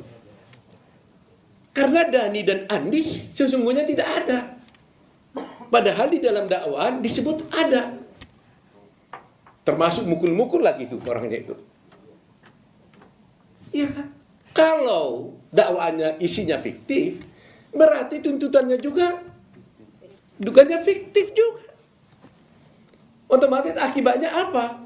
Ya akibatnya putusan hakim menjadi tidak benar. Karena di sana masih ada Dani dan Andi. Nah ini buat kita masyarakat Indonesia harus memahaminya. Itu sebabnya kami Peradi terus terang aja prihatin. Mereka datang atas jasa bantu dari Pak Kang Dedi, datang ke sini. Kang Dedi aja sudah berkomitmen dan berkorban banyak, apalagi kami Peradi. Oleh karena itu kami minta, kami tidak mau mengatakan membela, menyalahkan polisi, tidak begitu cara berpikir kami. Kami menginginkan sudah terlalu banyak kejadian-kejadian seperti ini. Termasuk Jessica Wongso, kasusnya kalian sudah lihat sampai masuk di Netflix. Saya melihat akhir-akhir ini, pameo di dalam hukum, waktu saya sekolah hukum pertama kali, sampai saya menjadi dosen, mengajar, sampai guru besar. Itu kita diajarkan pameo, baik kepada semua sarjana hukum, termasuk yang kemudian menjadi hakim, jaksa, dan polisi. Lebih bagus membebaskan 1000 orang yang bersalah ketimbang menghukum 1 orang yang tidak bersalah. Itu pameo yang kita anut. Karena betapa sakitnya orang tidak bersalah harus dinyatakan bersalah. Itu pelanggaran ajasi luar biasa. Coba pada semua penegak hukum yang ada, kalau itu terjadi kepada anak kita, kepada saudara kita, putri kita, bagaimana perasaan Anda? Saya tidak menuduh nih, tapi kalau betul-betul terjadi ini adalah salah, error, bukan itu orangnya. Sedih sekali. Inikah penegakan hukum yang harus kita puja-puja itu? Nah, situlah tekad kami sekarang nih. Dan kami minta kalau boleh kepada Polri, karena ini masih ada penyidikan berlanjut, supaya penyidik-penyidik yang lama, yang dulu menangani perkara ini, jangan lagi ikut menangani perkara ini. Supaya fair. Dan menurut cerita di dalam mereka ini, yang menangkap ini adalah ayah korban, polisi. Sebenarnya dia tidak boleh ikut di sini, konflik of interest nih. Seharusnya yang menangani adalah polisi yang lain, unit yang lain. Ini pun unit narkoba sebenarnya, tapi menangani perkara ini. Jadi sebenarnya gak tepat menurut saya. Seharusnya Polri menugaskan petugas yang lain. Jangan ayah korban, orang anaknya dibunuh, bapaknya yang mengusut. Pasti tidak objektif. Saya tidak menuduh dia bersalah dan sebagainya, tapi pasti secara emosional itu pasti tidak bisa objektif. Tidak tepat. Jadi saya mohon kepada Kapolri untuk selanjutnya, meskipun Peggy bukan klien kami dan tidak datang sini, tapi termasuk untuk mereka ini karena diperiksa sebagai saksi, kalau boleh, mohon yang memeriksa itu jangan lagi ada orang-orang yang dulu menjadi penyidik, supaya tidak terjadi konflik, supaya ada keterbukaan. Termasuk juga orang tua daripada korban sebaiknya tidak ikut dalam melakukan penyidikan ini. Itu permintaan kami. Dan selanjutnya saya minta bantuan dari Kang Deddy untuk bisa memberikan penjelasan kenapa sih Kang Deddy kok begitu sampai mati-matian nih mau datang membawa mereka ke sini, sampai nangis beberapa kali. Saya lihat tadi juga saya di atas berdua nggak ada orang, nangis beliau ini. Saya sih nangis dalam hati saya, tapi beliau sampai menundukkan air mata. Kalau saya sudah sering nangis menghadapi seperti ini. Jadi ini saya coba dengar suaranya Kang Deddy.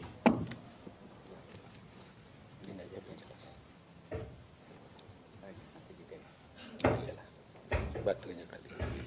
Coba cek. Kalau nggak hilang lagi. Itu aja lah. Ya. Baik, terima kasih Pak Foto dan semua tim Beradi yang telah menerima kami dengan penuh rasa kemanusiaan, rasa penghormatan. Sini orang yang dalam setiap hari itu biasa berkeliling kampung.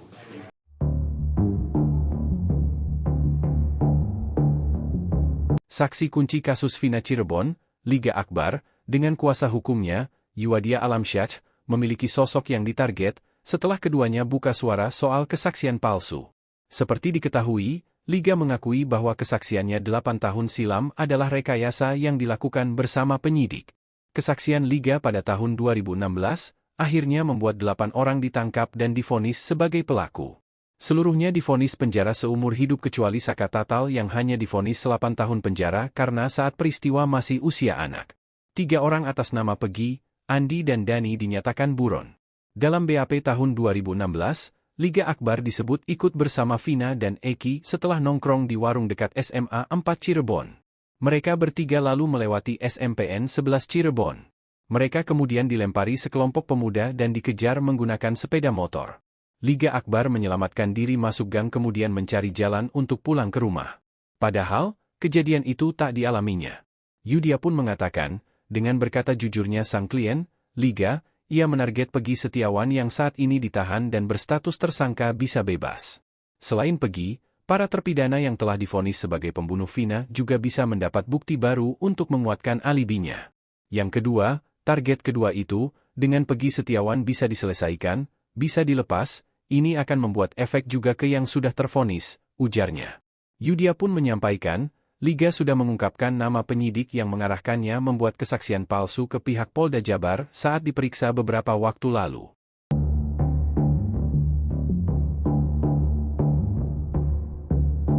Setelah melaporkan 3 saksi sebelumnya, tim kuasa hukum Saka Tatal kini berencana untuk melaporkan saksi lainnya, yakni Melmelmel.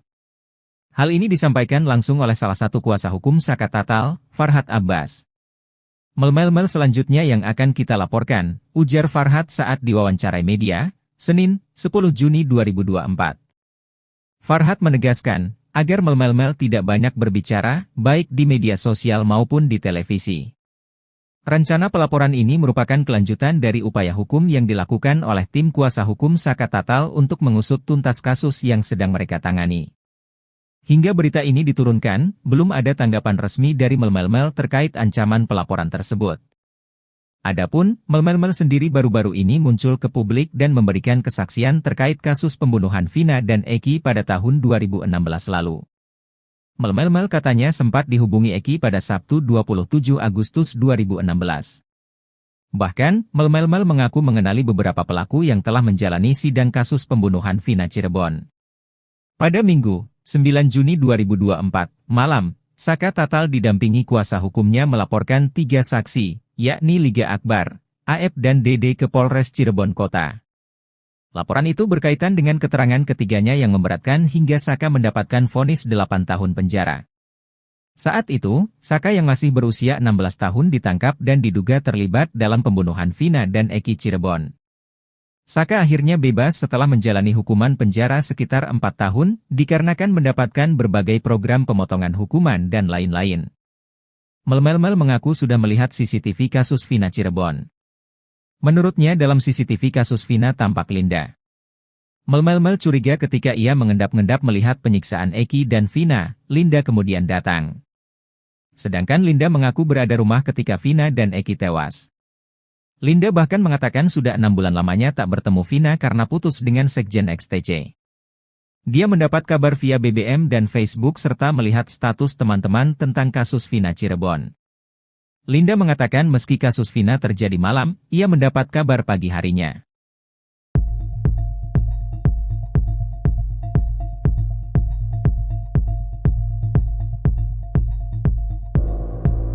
Dua pengacara mantan terpidana kasus Vina dan Eki, Saka Tatal, yakni Farhad Abbas dan Titin Prilianti diduga tengah berseteru. Perseteruan tersebut bermula saat Farhad Abbas melaporkan 3 saksi kasus tersebut ke Polres Cirebon Kota pada Minggu, 9 Juni 2024. Ketiga saksi tersebut adalah Liga Akbar, AF, dan DD. Farhad Abbas menyatakan bahwa langkah ini diambil untuk mencari bukti baru, novum, dalam kasus yang dihadapi kliennya. Agenda kami malam ini adalah melaporkan AF, DD dan Liga Akbar ke Polres Cirebon Kota, ujar Farhad dalam wawancara, pada Senin, 10 Juni 2024, dini hari.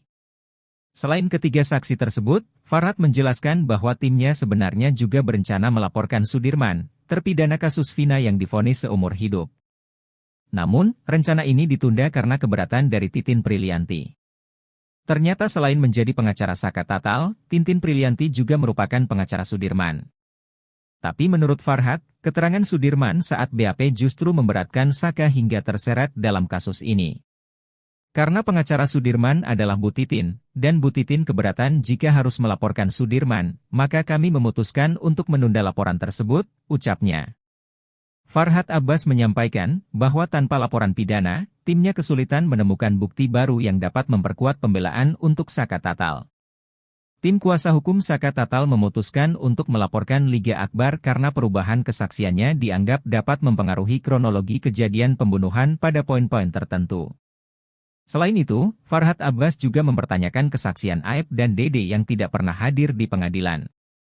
Laporan yang dibuat berdasarkan keterangan Aep dan Dede dianggap kurang valid karena kedua saksi tidak dihadirkan oleh jaksa dalam persidangan.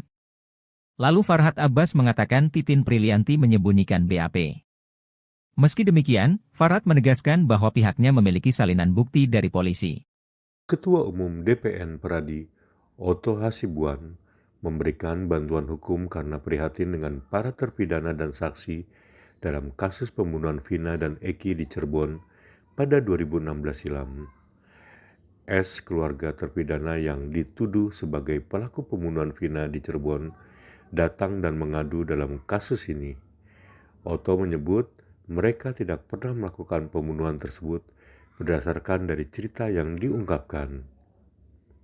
Hal ini diungkapkan Oto dalam konferensi pers bersama para saksi pada Senin 10 Juni 2024. Kedatangan Pak Dedi ini tidak sendiri, tapi beliau datang bersama dengan 4 orang.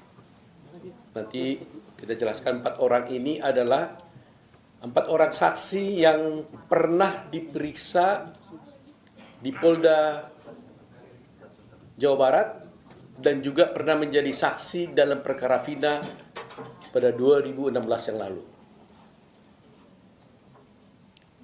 Selain 4 orang ini, kami juga kedatangan bersama dengan Kang Dedi 5 keluarga korban, keluarga daripada yang terpidana yang dituduh melakukan perbuatan pembunuhan sebagai pelaku pembunuhan Vina. Yaitu diantaranya orang tua daripada siapa? Eko, Jaya, Suprianto, terus Eka Sandi, terus sama Hadi Saputra. Jadi ini keluarganya ini datang. Bersama Kang Dedi mereka datang di sini mengadukan bahwa menurut keterangan daripada orang tua yang 5 orang ya berarti ya, 5 orang ini, sesungguhnya mereka ini tidak pernah melakukan perbuatan yang sudah dijatuhkan hukuman kepada mereka. Tetapi mereka dulu terpaksa mengakui dalam berita acaranya karena ada penekanan, penyiksaan terhadap mereka sehingga terpaksa mengaku. Itu cerita yang kami dapatkan dari keluarga orang tua daripada 5 orang tersebut. Di samping itu ada 4 orang di sini saksi. Yang 4 orang ini adalah satu bernama Okta ya. Mana Okta? Okta ya. Kemudian saudara Teguh. Nah, ini Teguh. Kemudian saudara Pramuji. Ya, Pramudia. Ya. Kemudian Ahmad Saifuddin. Nah, 2 diantaranya ini pada waktu 2016 dulu itu adalah pernah menerangkan hal-hal yang sesungguhnya tidak sesuai dengan yang fakta yang sebenarnya. Tapi 2 diantaranya tetap konsisten dengan apa yang sebenarnya, yaitu adalah saudara Okta dan saudara Ahmad Saifuddin. Ini konsisten 2 orang ini. Sedangkan yang Pramudia dan Teguh datang ke kami dan tadi bertemu di atas menceritakan bahwa sesungguhnya apa yang saya ceritakan yang dulu itu tidak benar. Dan bermaksud untuk mencabut semua keterangan mereka dan akan menyatakan yang sebenarnya. Sebelum Kang Dedi akan nanti bercerita, saya jelaskan dulu bahwa dalam rangkaian peristiwa pembunuhan yang dulu dilakukan ini, ada satu alibi yang sebenarnya mereka ajukan. Di mana pada jam yang sama, pada tanggal 27 Agustus 2016, sesungguhnya mereka adalah tidur di rumahnya Pak RT Pak Parsen namanya ya. Di rumah anaknya, Pak. Di rumah anaknya. Ya. Di rumah anaknya Pak RT. Pak RT-nya ada di sampingnya. Di sampingnya. Nah, jadi coba bayangkan, lebih kurang di antara jam-jam tersebut, jam 9 sampai jam 10, jam 12, itu mereka-mereka ini katanya mulanya dari awal, dari sore, dari maghrib, mereka pergi dulu ke rumah, ke warungnya Ibu Nining. Dari rumahnya Ibu Nining, mereka pergi ke rumahnya bapaknya Hadi. Rumah Hadi. Dari rumahnya Hadi, lebih kurang jam 9, jam 10, mereka pergi ke rumahnya anaknya Pak RT. Dan tidur sampai pagi. Jadi artinya, peristiwa yang dituduhkan kepada mereka itu, yang terjadi di jam-jam yang sama, lebih kurang antara jam 10, jam 9, 10 sampai jam 12 itu, di hari yang sama, tanggal 27 Agustus 2016 itu, mereka itu berada di rumah RT. Di rumah anaknya ketua RT. Sehingga kalau ini benar, maka berarti peristiwa mereka melakukan pembunuhan itu adalah pasti tidak benar. Mereka mengatakan, saya tanya kepada Pramudia, coba jawab, kenapa saudara Pramudia dulu kamu mengatakan bahwa kamu sebenarnya tidak benar ada di rumah itu, di rumah RT, gitu ya? Nah, sekarang dia bilang sesungguhnya juga benar, dia ada katanya. Coba jelaskan dulu. Coba. Sebenarnya waktu ada wireless mic. Oke. Kita banyakkan gini kok hanya 2? Ada berapa? Bicara ya, Udah bicara aja. Langsung. Waktu dulu saya di BAP tahun 2016, saya berkata yang sejujurnya. Oke. Saya berkata yang sejujurnya. Lalu itu diralat oleh polisi. Bilangnya kamu bilang tidur di situ, tapi Pak RT sama anaknya tidak mengakui bahwa anak-anak tidur di situ. Nah, maka dari itu saya merasa takut sendiri. Maka dibantulah diubah BAP seolah-olah saya tidur tidak di rumah Pak RT. Seperti itu ceritanya. Nah, itu waktu berita acara di polisi. Ketika kamu diperiksa di pengadilan, apa yang kamu sampaikan? Waktu di pengadilan, saya berbicara jujur seadanya. Saya bilang tidur di situ. Waktu kamu tidur di situ, melihat nggak yang 5 orang ini yang sedang dipenjara sekarang itu ada di situ juga tidur? Melihat. Melihat ya? Melihat. Baik, setelah itu, kemarin katanya kamu ada diperiksa lagi? Diperiksa. Tanggal berapa itu? Tanggal 4. 4 apa? 4 Juni. Juni. Di mana kamu diperiksa? Di Polda. Di Polda. Kamu bilang apa yang sebenarnya di sana? Bilang sejujurnya juga. Apa itu? Ya bahwa saya tidur di situ tuh.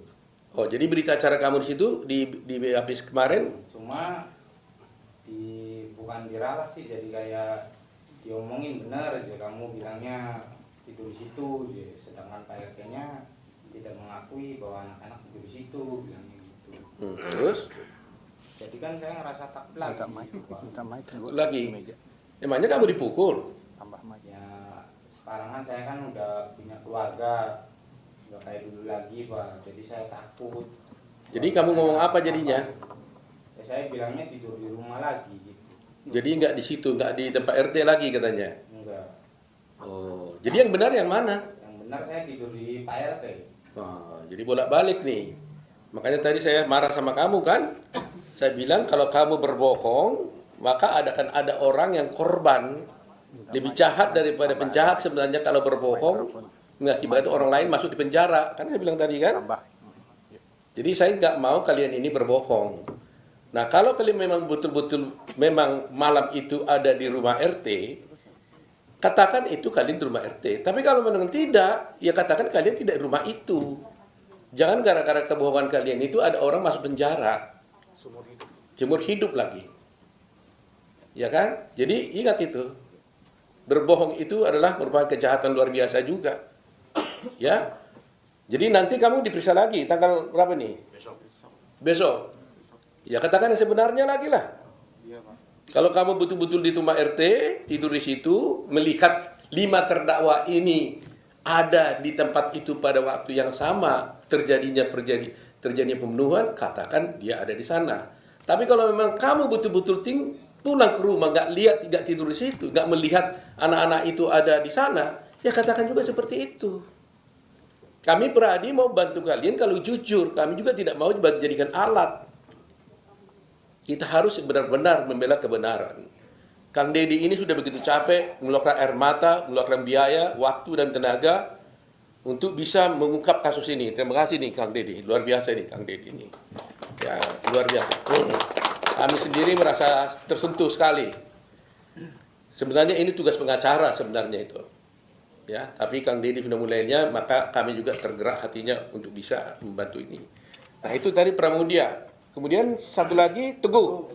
Nah, apa yang terjadi dulu Teguh? Waktu dulu kamu di BAP zaman dulu 2016 kamu ngomong apa? Ya pertama awal sesuai yang ada di kejadian di situ. Cuman di Teguh nerangin yang sebenarnya malah nanti kamu akan terlibat gitu. Jadi seolah-olah Teguh tuh tidak tidur di rumah Pak RT, padahal mah tidur di rumah Pak RT. Jadi waktu itu di BAP seperti itu. Nah, waktu di pengadilan tahun 2016 dulu, kamu ngomongnya gimana tentang itu? Kalau saya ingat Teguh yang ngomong kayak gitu, terus ada waktu itu agak dikat gitu. Waktu itu kamu mau ngapa sebenarnya? Mau bilang apa waktu itu? Ya yang sejujurnya Teguh. Yang sejujurnya itu apa? Ya, yang kumpul di rumah Bu Nene, terus di rumah Adi, terus tidur ke rumah Pak RT. Artinya kamu tidur di rumah Pak RT pada tanggal 27 Agustus? Iya. Jam berapa lebih kurang? Kalau nggak salah sekitar jam 10 tidur di rumah Pak RT. Waktu di rumah Pak RT, kamu melihat nggak 5 orang terdakwa ini? Ada. Ada di situ. Siapa aja yang ada di situ? Eka, Jaya, Hadi, Supri, Eko. Eko. Iya. Saya mau tanya satu hal paling penting ini ya. Anak Pak RT ada di situ nggak? Ada. Tidur di situ? Iya.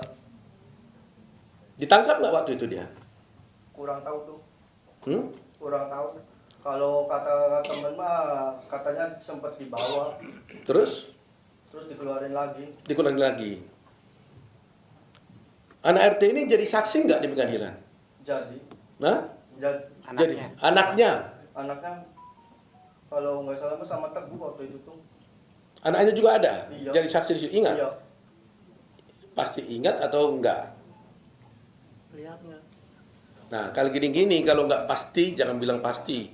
Kalau nggak ingat, bilang nggak ingat. Jangan coba-coba menjawab yang Anda tidak ingat. Anaknya, bapaknya ada pasti? Bapaknya ada. Adanya. Anaknya?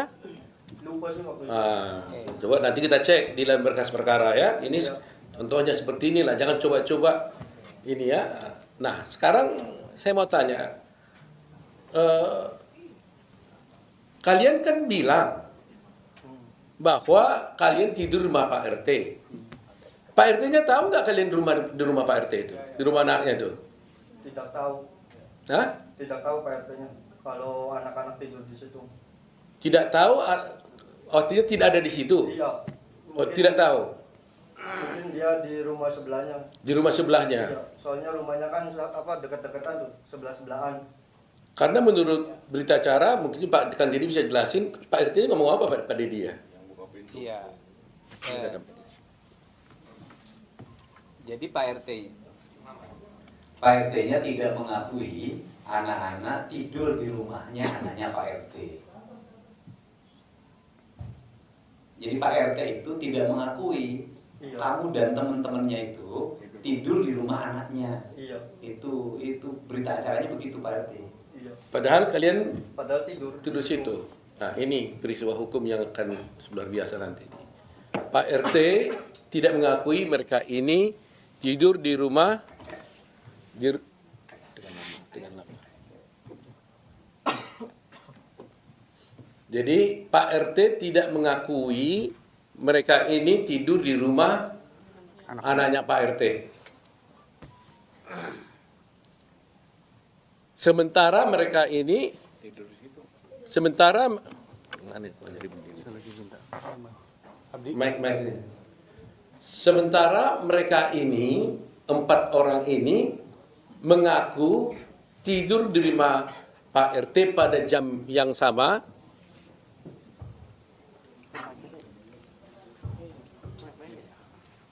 Ya, jadi Pak RT ini tidak mengakui mereka ini tidur di rumah Pak RT. Sementara mereka ini mengakui bahwa mereka tidur di rumah Pak RT pada waktu yang sama, bersama-sama dengan 5 orang terpidana yang sekarang di dalam penjara. Ini isu sentralnya di situ. Dan 5 orang terpidana yang ada sekarang ini juga mengatakan mereka tidur di rumah Pak RT. Artinya ada 9 orang yang mengatakan mengaku tidur di rumah Pak RT. Tapi hanya 1 Pak RT mengatakan tidak tidur di rumah Pak RT. Dan anehnya anak Pak RT ikut tidur bersama mereka. Tapi cerita tentang anak Pak RT ini sendiri kami tidak tahu. Kenapa dia tidak ikut menjadi terdakwa di sini?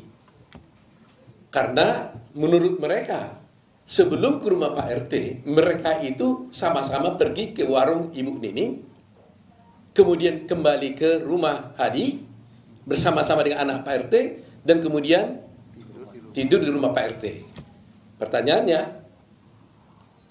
kenapa anak Pak RT ini tidak ikut? Atau karena memang dia tidak berbuat, atau memang tidak ada peristiwa atau apa, itu nanti menjadi bahan dari tim lawyer untuk mengusutnya. Nah, sekarang ada 5, jadi kita tanya dulu. Okta gimana? Okta berdiri. tadi udah ya? Belum. Nah, coba. Kamu juga tidur rumah Pak RT ya? Iya, tidur Pak. Dan rumah anaknya? Iya. Kamu juga melihat semua peristiwa itu, bahwa melihat bahwa 5 terpidana yang sekarang di penjara itu ada bersama kalian? Ada. Ada ya? Termasuk anak Pak RT? Ada termasuk. Nah, jadi sebenarnya Peggy ada di situ kan? Tidak ada. Peggy tidak ada? Tidak ada. Dia, Peggy ada waktu itu kalian tidur bersama? Tidak ada. Kenal nggak dengan Peggy? Enggak kenal. Okta kenal nggak? Kenal karena satu daerah. Kenal. Tapi waktu itu dia nggak ada tidur bersama kalian? Teguh kenal dengan Peggy? Kenal. Kenal? Cuman waktu SD aja. Tapi waktu tidur malam itu Peggy ada? Nggak ada. Nggak ada. Iya. Kalau Udin? Kenal. Kenal. Kenal. Malam itu ada Peggy? Nggak ada. Nggak ada juga? Nggak ada. Nah, ini juga nggak ada juga ini. Jadi memang kita menjadi sedih juga ya, apa yang terjadi sebenarnya. Kami belum bisa menyimpulkan apa yang terjadi, tapi dari cerita-cerita ini kan menjadi berbeda semua. Tapi harus ingat loh ya, bersaksi palsu bisa dihukum loh. Sama dengannya kalau terbukti nanti Pak RT-nya palsu, bisa juga dilaporkan juga saksi palsu. Nah, siapa di antara kalian ini bersaksi palsu ini? Kalian yang bersaksi palsu atau Pak RT bersaksi palsu? Kan begitu jadi pertanyaannya kan? Ada 9 mengatakan kalian tidur di situ, Pak RT mengatakan tidur di situ. Siapa yang bersaksi palsu jadinya? Ini masalah hukum yang serius. Itu fase pertama. Sekarang yang kedua mengenai terdakwa 5 orang yang ada di penjara sekarang. Ibu dari siapa? Kakaknya Suprianto. Kakak, kasih mic dulu. Berdiri. Ibu kakaknya? Kakaknya Suprianto. Di dalam penjara sekarang? Iya. Yang dituduh juga pembunuh di situ? Iya. Nah, cerita yang ibu tahu bagaimana? Sama Pak. Dia juga nyetain bahwa dia di warung Ibu Nining ke rumah Hadi, terus tidur di rumah anaknya Pak RT. Pada waktu tanggal itu? Iya. Betul begitu Ibu ya? Betul. Ibu tahu itu dari mana? Dari waktu jenguk anak Waktu jenguk anak di penjara? di Polda, iya. Di Polda. Dia ngomong begitu? Iya. Dia mengaku nggak pembunuh? Enggak. Nggak pernah. Tapi waktu itu ada berita acara ngaku tuh gimana? Kata dia. Katanya dipukulin, disiksa Pak, telinganya dimasukin putuk rokok, sampai terluka Pak. Masya Allah sampai dipukulin muka aja bonyok semua Pak. Gitu waktu itu? Iya, anak cerita.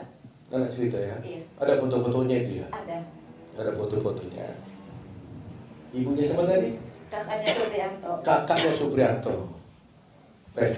Satu lagi, ibu siapa? Berdiri dulu. Hah? Ibunya Haji Saputra. Ibunya Haji Saputra? Iya. Gimana ibu ceritanya waktu itu? Ya anak-anak tuh nggak melakuin Pak. Dari mana tahu nggak melakukan? Itu anaknya waktu itu betul-betul sama dengan ke rumah warung Bu Nini kan? Iya, kumpul di Bu Nini, terus ke Haji, Terus? ke rumahnya Pak Pasren, RT. Oh, Ya, gitu. itu ibu dapat ceritanya dari siapa? Ya saya sendiri. Ya artinya yang bercerita sama ibu itu siapa? Anaknya ibu atau siapa? Iya, si Haji. Hadinya ngomong begitu. Ibu sendiri yakin nggak bahwa anaknya nggak bersama? Ya yakin Pak, anak saya tuh mau nikah Pak. Hah? Mau nikah 2 minggu lagi itu. Oh gitu ya.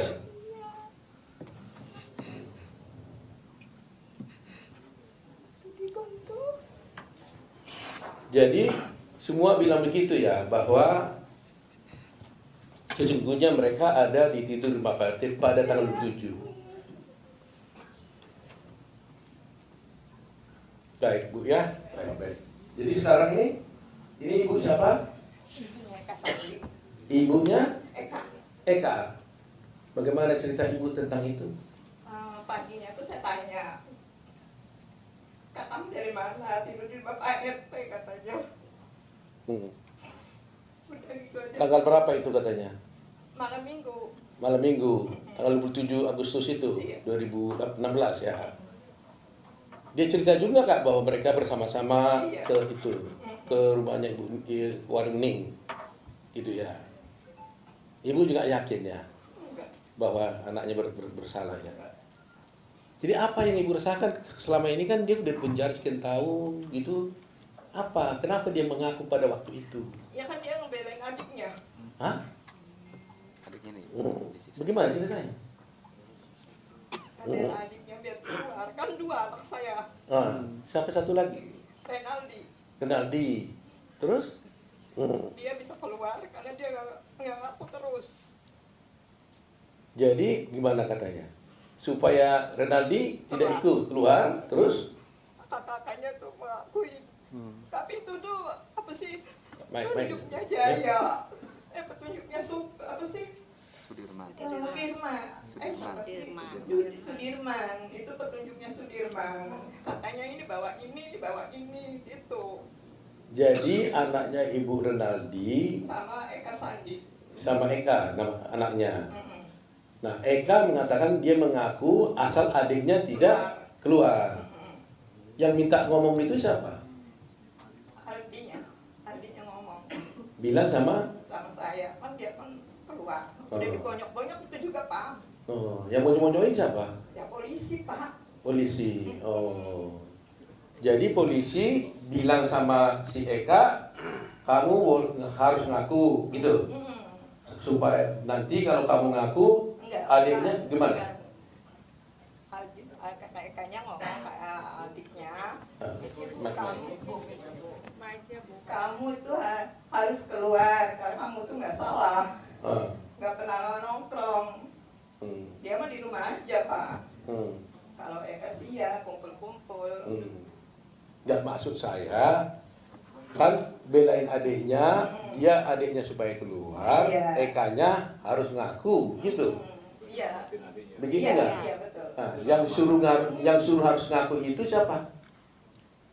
Angga Sudirman kan Eka ini bawa ini, bawa Iya. ini. Jadi ya udah saya aja yang jadi korban gitu. Cukup tangannya aja. Gitu, cukup gitu aja. Untuk nyamatin adiknya. Baik. Enggak ada yang satu. Sekarang ini ibu siapa nih? Kalau Ekanya ada, kalau adiknya enggak ada. Nah, gimana ibu tahu? Sama kayak gitu Pak. Sama. Ini ibunya Eko ya. Sekarang Eko umur berapa sekarang, Bu? 35, Pak. 35. Waktu itu memang Ibu yakin dan tahu bahwa dia tidur di rumah Pak RT malam itu ya? Ya, anaknya paling nurut lah. Suka bantu di rumah, nimbang-nimbang, apa bisa di pasar. Gitu. Tapi jarang main, kalau main jam 8 saya cari, saya tuntut pulang. Begitu ya? Nah ini anakku. Iya. Dan ini kayak gini kita trauma Pak, sampai sakit, sampai baru. Cuci darah. Cuci darah siapa? Cuci darah. Ini cuci darah. Anak. Cuci darah siapa? Ibunya sekarang cuci. Oh, ibunya cuci darah. Oh, waduh. Ya sampai jual rumah siapa? Ini. Ini jual rumah gara-gara apa? Ya buat pontang-panting Pak. Buat pontang-panting ngurusin ini semua. Iya Pak. Baik, ambil baiknya dulu ya. Jadi supaya masyarakat tahu kenapa ini menjadi isu penting, saya ulangi lagi ya, bahwa Vina dan Egy ya, itu dinyatakan dibunuh dan diperkosa, yaitu sekitar jam 10 tanggal 27 Agustus 2016 oleh 8 orang terdakwa yang ada sekarang di penjara. 1, Saka sudah bebas karena tidak dihukum seumur hidup. 5 masih ada di sana. Ya, 7 masih ada di sana. Nah, padahal menurut mereka ini, kelima terdakwa itu yang diwakili sekarang 5, termasuk Saka, ya, jadi 6 berarti ya. Satu lagi kita belum ketemu ya. Itu mengatakan pada tanggal 27 Agustus tersebut, jam 10-an itu, mereka itu tidak berada di tempat kejadian di mana Egy dan Vina dibunuh. Mereka ada tidur bersama-sama. Berarti 9 orang tadi itu bersama-sama di rumah anaknya Pak RT. Jadi kalau mereka ada di rumah Pak RT pada jam yang sama itu, bagaimana mereka bisa dituduh melakukan pembunuhan di tempat dibunuhnya si Egy dan Vina? Eki ya. Sehingga timbul pertanyaan, sebenarnya ada pembunuhan enggak? Kan gitu. Itu. Nah, kedua yang sudah saya jelaskan kemarin, biar jelas lagi. Yang didakwa di dalam perkara ini ada 11 orang. 11 orang. Didakwa secara bersama-sama melakukan tindak pidana pembunuhan dan perkosaan. Dari 11 ini, 8 sudah diadili. 3 dinyatakan buron. Kemudian terakhir ditangkap 1, yaitu namanya Peggy. Kemudian 2 orang lagi yang dinyatakan buron ini tiba-tiba dinyatakan diralat, itu adalah fiktif, artinya tidak ada. Padahal dalam dakwaan jaksa dikatakan yaitu Andi dan Andi dan Dani yang kemudian oleh jaksa oleh polisi dinyatakan itu fiktif. Andi dan Dani ini dikatakan fiktif. Itu di dalam dakwaan disebutkan bahwa Dani dan Andi inilah yang membawa korban Vina dan si Eki ke flyover dengan naik sepeda motor diapit katanya. Mungkin kalau dibilang diapit itu dibonceng diapit ke flyover sehingga terkesan matinya itu gara-gara kecelakaan. Itu dakwaan jaksa dan di situ juga putusan hakim. Nah, kalau polisi mengatakan Andi dan Dani itu fiktif, berarti ceritanya itu kan jadi aneh. Pertanyaannya, siapa yang membawa Vina dan Eki ini ke flyover? Apa bisa mereka itu ada jalan lagi kalau sudah mati? Siapa yang bawa? Ini aneh nih cerita ini. Jadi artinya berarti isi dakwaan itu fiktif dong. Karena Dhani dan Andi sesungguhnya tidak ada. Padahal di dalam dakwaan disebut ada. Termasuk mukul-mukul lagi itu orangnya itu. Ya, kalau dakwaannya isinya fiktif, berarti tuntutannya juga dugaannya fiktif juga. Otomatis akibatnya apa? Ya akibatnya putusan hakim menjadi tidak benar. Karena di sana masih ada Dhani dan Andi. Nah ini buat kita masyarakat Indonesia harus memahaminya. Itu sebabnya kami Peradi terus terang aja prihatin. Mereka datang atas jasa bantu dari Pak Kang Dedi datang ke sini. Kang Dedi aja sudah berkomitmen dan berkorban banyak, apalagi kami Peradi. Oleh karena itu kami minta, kami tidak mau mengatakan membela, menyalahkan polisi, tidak begitu cara berpikir kami. Kami menginginkan sudah terlalu banyak kejadian-kejadian seperti ini. Termasuk Jessica Wongso, kasusnya kalian sudah lihat sampai masuk di Netflix. Saya melihat akhir-akhir ini, pameo di dalam hukum, waktu saya sekolah hukum pertama kali, sampai saya menjadi dosen, mengajar, sampai guru besar, itu kita diajarkan pameo, lebih bagus membebaskan 1000 orang yang bersalah, ketimbang menghukum 1 orang yang tidak bersalah.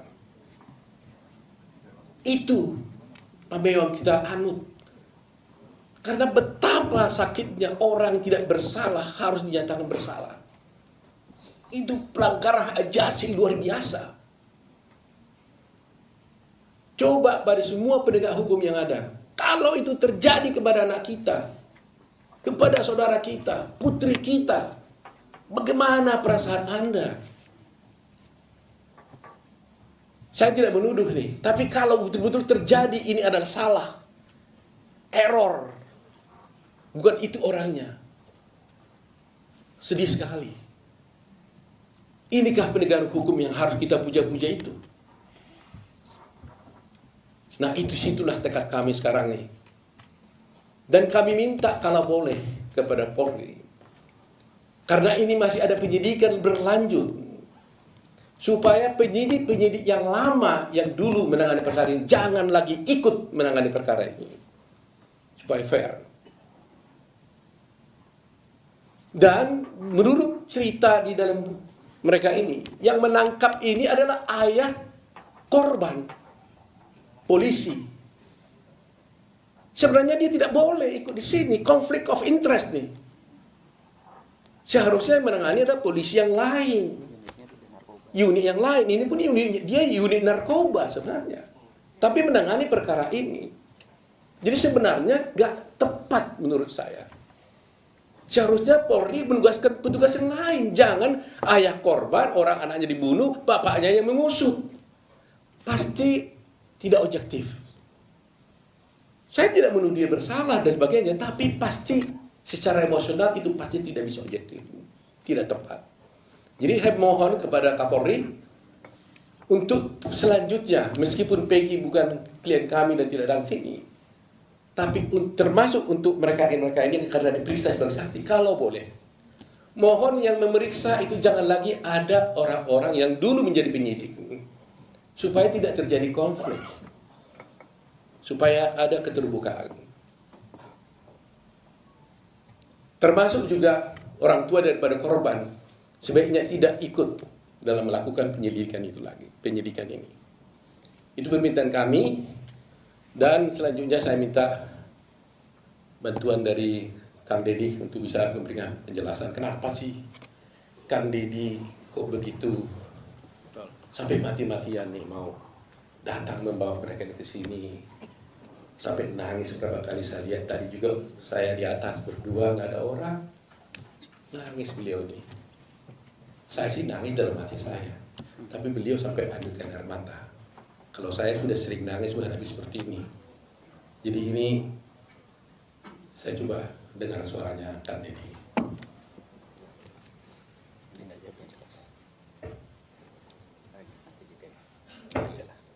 Baterainya kali. Cukup cek. Ganti hilang lagi. Itu aja lah. Ya.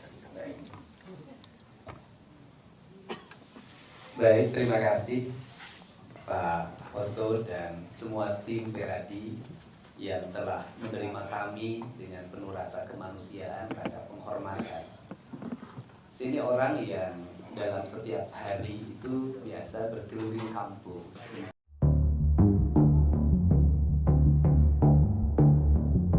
Saksi kunci kasus Vina Cirebon, Liga Akbar, dengan kuasa hukumnya, Yuwadia Alamsyah, memiliki sosok yang ditarget setelah keduanya buka suara soal kesaksian palsu. Seperti diketahui, Liga mengakui bahwa kesaksiannya 8 tahun silam adalah rekayasa yang dilakukan bersama penyidik. Kesaksian Liga pada tahun 2016 akhirnya membuat 8 orang ditangkap dan divonis sebagai pelaku. Seluruhnya divonis penjara seumur hidup kecuali Saka Tatal yang hanya divonis 8 tahun penjara karena saat peristiwa masih usia anak. 3 orang atas nama Pegi, Andi dan Dani dinyatakan buron dalam BAP SMPN 11 Cirebon. Mereka kemudian dilempari sekelompok pemuda dan dikejar menggunakan sepeda motor. Liga Akbar menyelamatkan diri masuk gang kemudian mencari jalan untuk pulang ke rumah. Padahal, kejadian itu tak dialaminya. Yudia pun mengatakan, dengan berkata jujurnya sang klien, Liga, ia menarget Pegi Setiawan yang saat ini ditahan dan berstatus tersangka bisa bebas. Selain Pegi, para terpidana yang telah divonis sebagai pembunuh Vina juga bisa mendapat bukti baru untuk menguatkan alibinya. Yang kedua, target kedua itu, dengan Pegi Setiawan bisa diselesaikan, bisa dilepas, ini akan membuat efek juga ke yang sudah tervonis, ujarnya. Yudia pun menyampaikan, Liga sudah mengungkapkan nama penyidik yang mengarahkannya membuat kesaksian palsu ke pihak Polda Jabar saat diperiksa beberapa waktu lalu.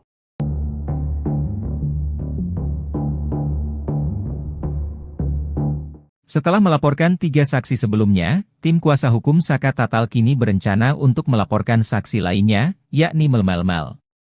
Hal ini disampaikan langsung oleh salah satu kuasa hukum Saka Tatal, Farhad Abbas.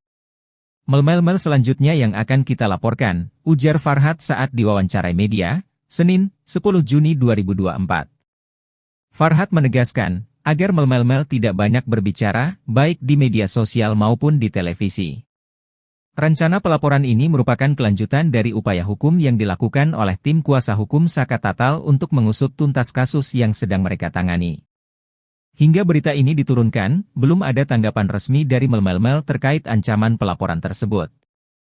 Adapun, Melmelmel sendiri baru-baru ini muncul ke publik dan memberikan kesaksian terkait kasus pembunuhan Vina dan Eki pada tahun 2016 lalu. Melmelmel katanya sempat dihubungi Eki pada Sabtu 27 Agustus 2016. Bahkan, Melmelmel mengaku mengenali beberapa pelaku yang telah menjalani sidang kasus pembunuhan Vina Cirebon. Pada Minggu, 9 Juni 2024, malam, Saka Tatal didampingi kuasa hukumnya melaporkan 3 saksi, yakni Liga Akbar, AF dan DD ke Polres Cirebon Kota. Laporan itu berkaitan dengan keterangan ketiganya yang memberatkan hingga Saka mendapatkan vonis 8 tahun penjara. Saat itu, Saka yang masih berusia 16 tahun ditangkap dan diduga terlibat dalam pembunuhan Vina dan Eki Cirebon. Saka akhirnya bebas setelah menjalani hukuman penjara sekitar 4 tahun, dikarenakan mendapatkan berbagai program pemotongan hukuman dan lain-lain. Melmelmel mengaku sudah melihat CCTV kasus Vina Cirebon. Menurutnya dalam CCTV kasus Vina tampak Linda. Melmelmel curiga ketika ia mengendap-endap melihat penyiksaan Eki dan Vina, Linda kemudian datang. Sedangkan Linda mengaku berada rumah ketika Vina dan Eki tewas. Linda bahkan mengatakan sudah 6 bulan lamanya tak bertemu Vina karena putus dengan Sekjen XTC. Dia mendapat kabar via BBM dan Facebook serta melihat status teman-teman tentang kasus Vina Cirebon. Linda mengatakan meski kasus Vina terjadi malam, ia mendapat kabar pagi harinya.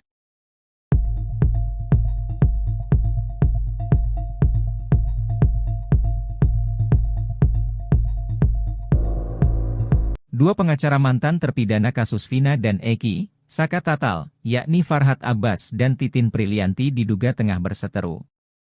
Perseteruan tersebut bermula saat Farhad Abbas melaporkan 3 saksi kasus tersebut ke Polres Cirebon Kota pada Minggu, 9 Juni 2024. Ketiga saksi tersebut adalah Liga Akbar, AF, dan DD. Farhad Abbas menyatakan bahwa langkah ini diambil untuk mencari bukti baru, novum, dalam kasus yang dihadapi kliennya. Agenda kami malam ini adalah melaporkan Aep, Dede dan Liga Akbar ke Polres Cirebon Kota, ujar Farhad dalam wawancara, pada Senin, 10 Juni 2024, dini hari. Selain ketiga saksi tersebut, Farhad menjelaskan bahwa timnya sebenarnya juga berencana melaporkan Sudirman, terpidana kasus Vina yang divonis seumur hidup. Namun, rencana ini ditunda karena keberatan dari Titin Prilianti. Ternyata selain menjadi pengacara Saka Tatal, Titin Prilianti juga merupakan pengacara Sudirman. Tapi menurut Farhad, keterangan Sudirman saat BAP justru memberatkan Saka hingga terseret dalam kasus ini. Karena pengacara Sudirman adalah Bu Titin, dan Bu Titin keberatan jika harus melaporkan Sudirman, maka kami memutuskan untuk menunda laporan tersebut, ucapnya.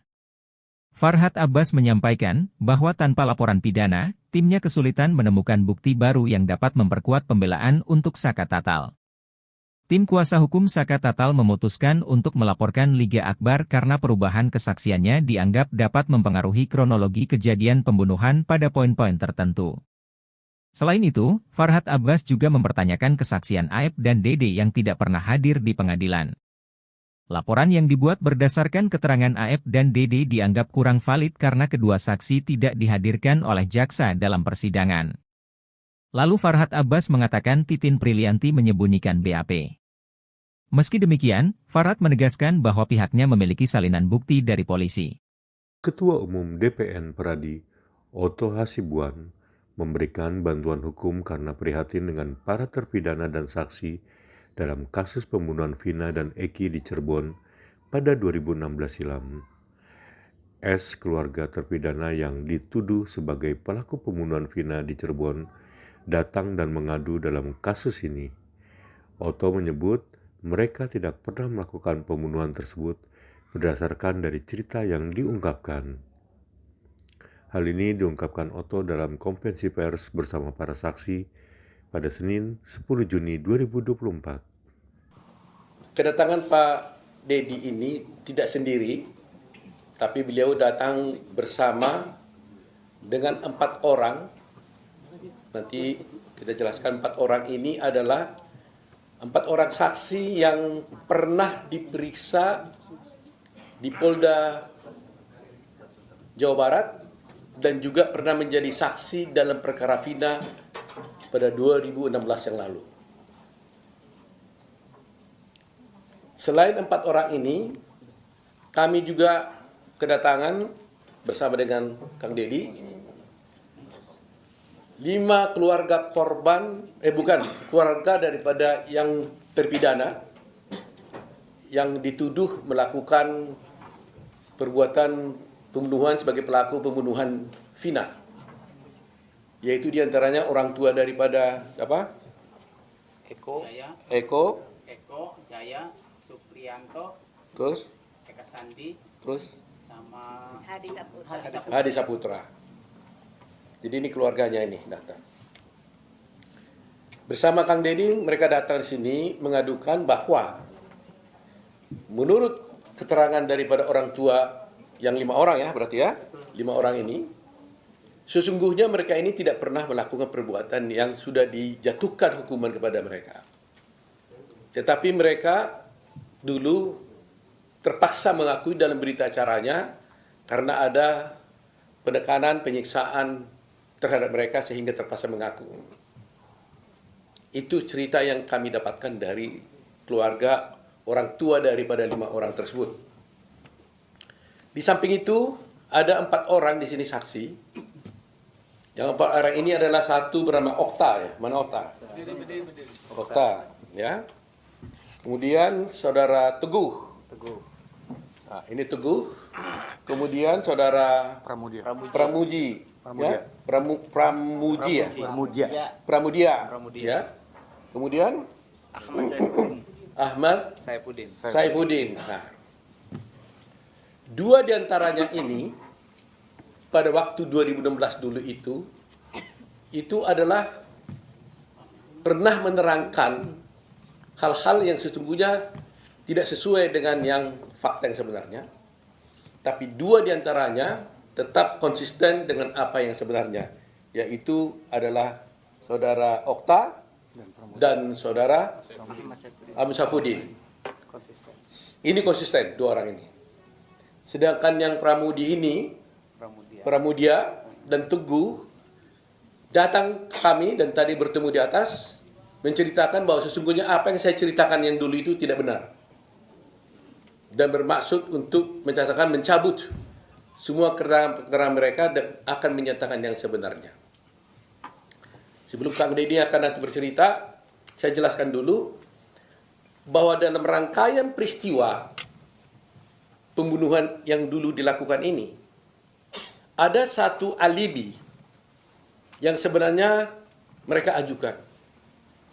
Di mana pada jam yang sama, pada tanggal 27 Agustus 2016, sesungguhnya mereka adalah tidur di rumahnya Pak Lurah, Pak RT, Pak Parsen namanya ya. Di rumah anaknya. Di rumah anaknya, ya, di rumah anaknya Pak RT. Pak RT-nya ada di sampingnya, di sampingnya. Nah, jadi coba bayangkan, lebih kurang di antara jam-jam tersebut, jam 9 sampai jam 10, jam 12, itu mereka-mereka ini katanya mulanya dari awal, dari sore, dari maghrib, mereka pergi dulu ke rumah, ke warungnya Ibu Nining. Dari rumahnya Ibu Nining, mereka pergi ke rumahnya bapaknya Hadi. Rumah Hadi. Dari rumahnya Hadi, lebih kurang jam 9, jam 10, mereka pergi ke rumahnya anaknya Pak RT. Dan tidur sampai pagi. Jadi artinya, peristiwa yang dituduhkan kepada mereka itu, yang terjadi di jam-jam yang sama, lebih kurang antara jam 10, jam 9, 10 sampai jam 12 itu, di hari yang sama, tanggal 27 Agustus 2016 itu, mereka itu berada di rumah RT. Di rumah anaknya ketua RT. Sehingga, kalau ini benar, maka berarti peristiwa mereka melakukan pembunuhan itu adalah pasti tidak benar. Mereka mengatakan, saya tanya kepada Pramudia, coba jawab, kenapa saudara Pramudia dulu kamu mengatakan bahwa kamu sebenarnya tidak benar ada di rumah itu, di rumah RT, gitu ya? Nah, sekarang dia bilang sesungguhnya juga benar, dia ada katanya. Coba jelaskan dulu. Coba. Sebenarnya waktu ada wireless mic. Oke. Kita banyak kan gini kok hanya dua.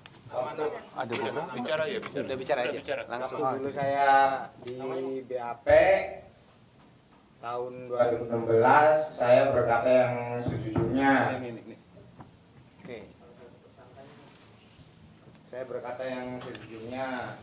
Lalu itu diralat oleh polisi. Bilangnya kamu bilang tidur di situ, tapi Pak RT sama anaknya tidak mengakui bahwa anak-anak tidur di situ. Nah, maka dari itu saya merasa takut sendiri. Maka dimandulah, diubah PAP seolah-olah saya tidur tidak di rumah Pak RT. Seperti itu ceritanya. Nah, itu waktu berita acara di polisi. Ketika kamu diperiksa di pengadilan, apa yang kamu sampaikan? Waktu di pengadilan, saya berbicara jujur seadanya. Saya bilang tidur di situ. Waktu kamu tidur di situ, melihat nggak yang 5 orang ini yang sedang dipenjara sekarang itu ada di situ juga tidur? Melihat. Melihat ya? Melihat. Baik, setelah itu, kemarin katanya kamu ada diperiksa lagi? Diperiksa. Tanggal berapa itu? Tanggal 4. 4 apa? 4 Juni. Juni. Di mana kamu diperiksa? Di Polda. Di Polda. Kamu bilang apa yang sebenarnya di sana? Bilang sejujurnya juga. Apa itu? Ya bahwa saya tidur di situ tuh. Oh, jadi berita acara kamu di situ di BAP kemarin? Cuma bukan diralat sih, jadi kayak diomongin benar aja, kamu bilangnya tidur di situ, sedangkan Pak RT-nya tidak mengakui bahwa anak-anak tidur di situ, bilangnya gitu. Terus? Jadi kan saya ngerasa takut lagi. Lagi. Emangnya kamu dipukul? Ya sekarang kan saya kan udah punya keluarga, udah kayak dulu lagi Pak, jadi saya takut. Jadi kamu ngomong apa jadinya? Ya, saya bilangnya tidur di rumah lagi gitu. Jadi nggak di situ, nggak di tempat RT lagi katanya? Enggak. Oh, jadi yang benar yang mana? Yang benar saya tidur di Pak RT. Oh, jadi bolak-balik nih. Makanya tadi saya marah sama kamu kan? Saya bilang kalau kamu berbohong, maka akan ada orang yang korban. Lebih jahat daripada penjahat sebenarnya kalau berbohong mengakibatkan orang lain masuk di penjara. Kan saya bilang tadi kan?